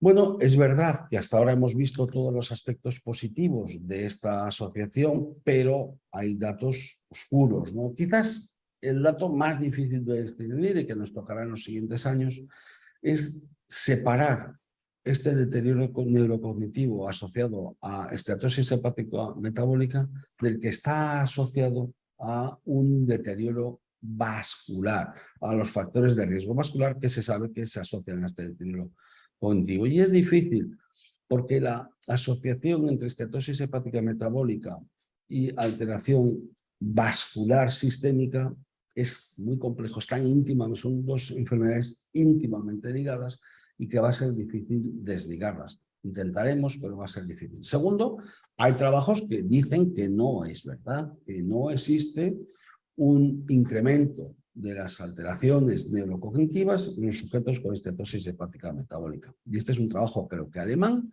en el que ve que la probabilidad de hacer demencia a medio plazo es exactamente igual en los sujetos con NAFLD, con esteatosis hepática metabólica, que en los que no lo tienen. Y es igual tanto cuando analizamos la demencia en su conjunto, la demencia vascular o cuando lo analizamos de una forma indirecta, pero que al final también tiene cierto valor, que si tomamos fármacos indicados contra la demencia de tipo Alzheimer. Es decir, que no parece que estos alemanes no encuentran diferencias. Y existe un factor de confusión tremendo, y esta es una limitación que tenemos los hepatólogos en la consulta todos los días, y es que los sujetos que tienen esteatosis hepática metabólica definimos que no tienen, que no toman alcohol, pero lo definimos porque nos dicen ellos que no toman alcohol. Y esto de vez en cuando no es cierto.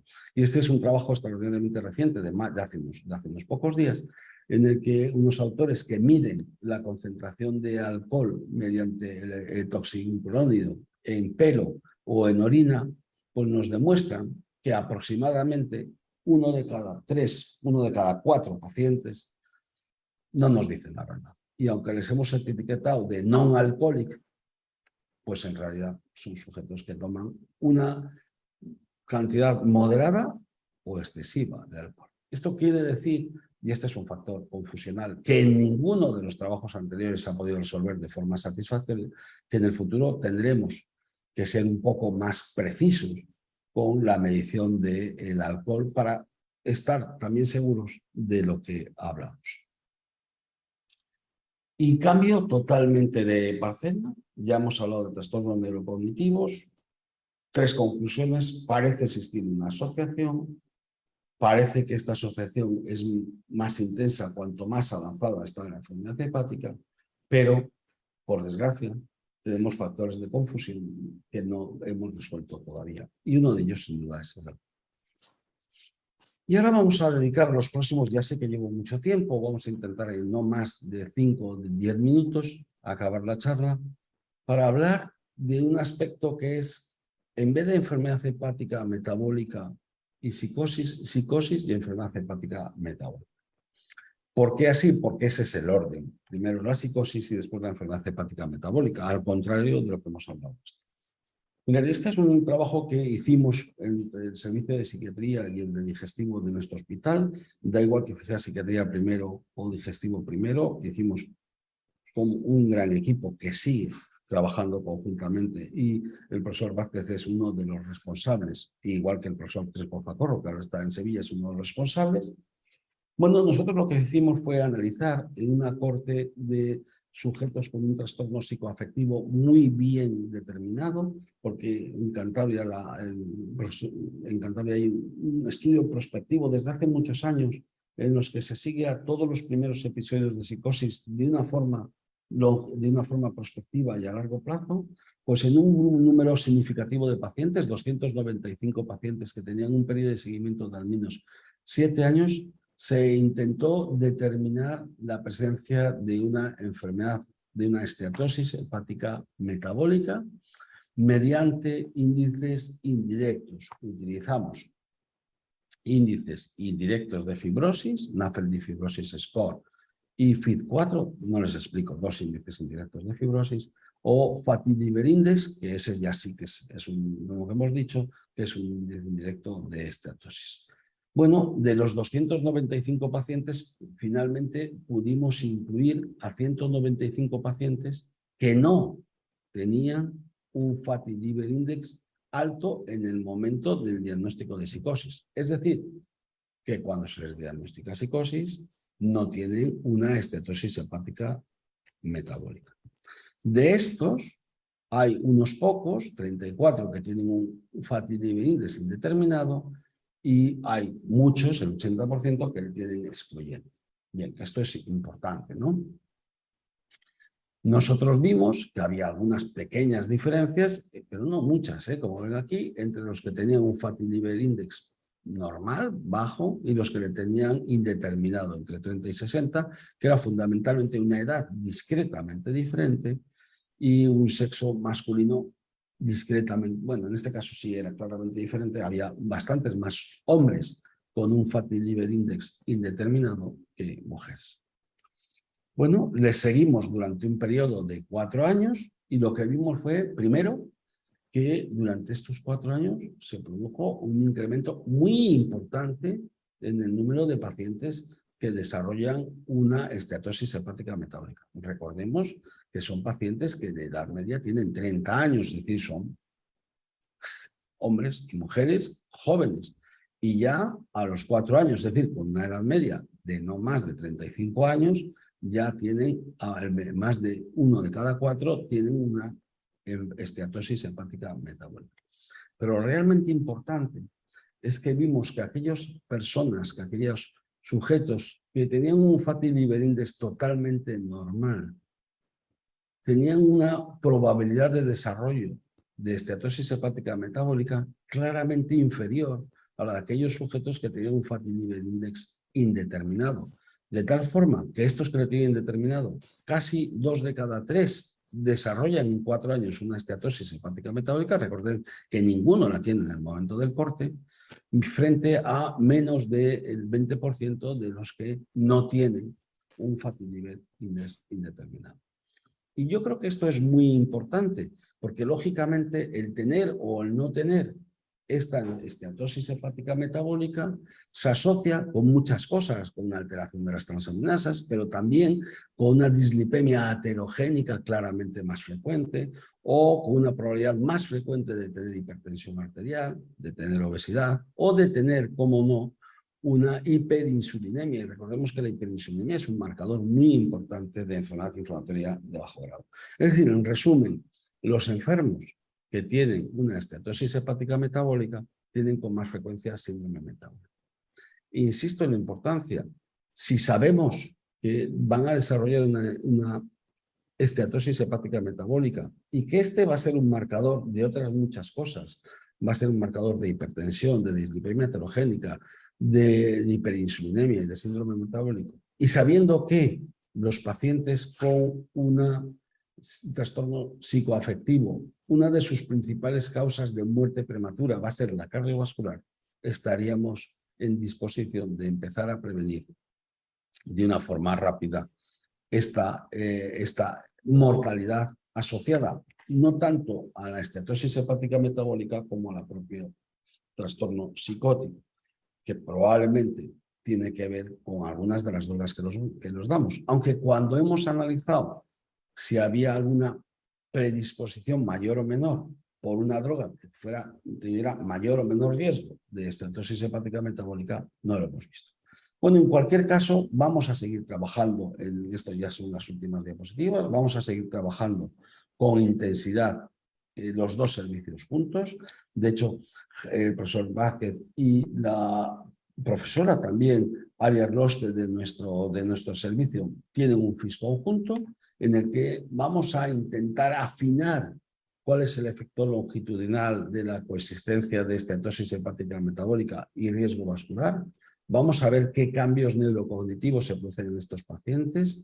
Vamos a intentar ver si hay alguna alteración cerebral estructural y vamos a intentar buscar algún marcador temprano de daño en estos pacientes psicóticos.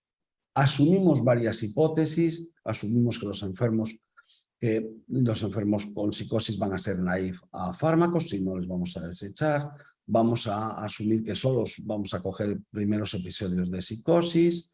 Vamos a analizar a lo largo de este tiempo cambios estructurales cognitivos y cerebrales. Vamos a analizar daño vascular de una forma más fina, con disfunción endotelial, tanto medido por ecografía tiroidea como por CAP, que es un medidor tan fino casi como la disfunción endotelial medida por ecografía. Y vamos a intentar ver en un transcriptoma de células mononucleares si vemos algún cambio que nos permite definir o intentar buscar un marcador precoz. En resumen, lo que nosotros queremos es fenotipar adecuadamente estos pacientes, tanto desde el punto de vista psicopatológico como físico y neurocognitivo, para lo cual haremos resonancia cerebral, función vascular y endotelial y un cuidadosísimo examen de la función metabólica. Les haremos, como no, una determinación de la función hepática en diferentes análisis, en diferentes tiempos, e intentaremos, como hemos dicho, hacer un análisis transcriptómico. Nosotros lo que queremos es intentar desarrollar algún biomarcador precoz que en pacientes psicóticos nos permita, de una forma claramente anterior a la que nos da la clínica, saber si ese enfermo va a tener un alto riesgo o no de estetosis hepática metabólica y, por lo tanto, de un alto riesgo vascular, y si es el caso, somos capaces de armonizar alguna medida que atenúe en parte esta respuesta inflamatoria. Esta es mi última diapositiva. Espero que no les haya aburrido mucho. Ha sido una exposición relativamente larga, tenía 1 hora y creo que he tardado exactamente 47 minutos. No puedo responderles a las preguntas, estaría encantado y nada más. Muchas gracias, Javier, de nuevo, y gracias a todos ustedes por su atención. Pues hasta aquí la presentación del profesor Javier Crespo, jefe de servicio digestivo del Hospital Marqués de Valdecilla. Si tenéis alguna pregunta, nos quedamos, yo creo, con las ganas de poderle hacer preguntas, porque últimamente, bueno, pues estamos viendo ideas que van interconectando las diferentes presentaciones y áreas temáticas, ¿no? Interleuquina 6, disbiosis, TNF-alfa, bueno, etcétera, ¿no? Yo creo que las charlas de hoy han sido muy, muy interesantes. Y nada, os animo a que si tenéis alguna pregunta os la transcribáis ahora en el chat, que lo vamos a dejar abierto durante unos segundos, o que nos la mandéis por email a los organizadores del curso. Muchísimas gracias y nos vemos mañana por la tarde a las 4.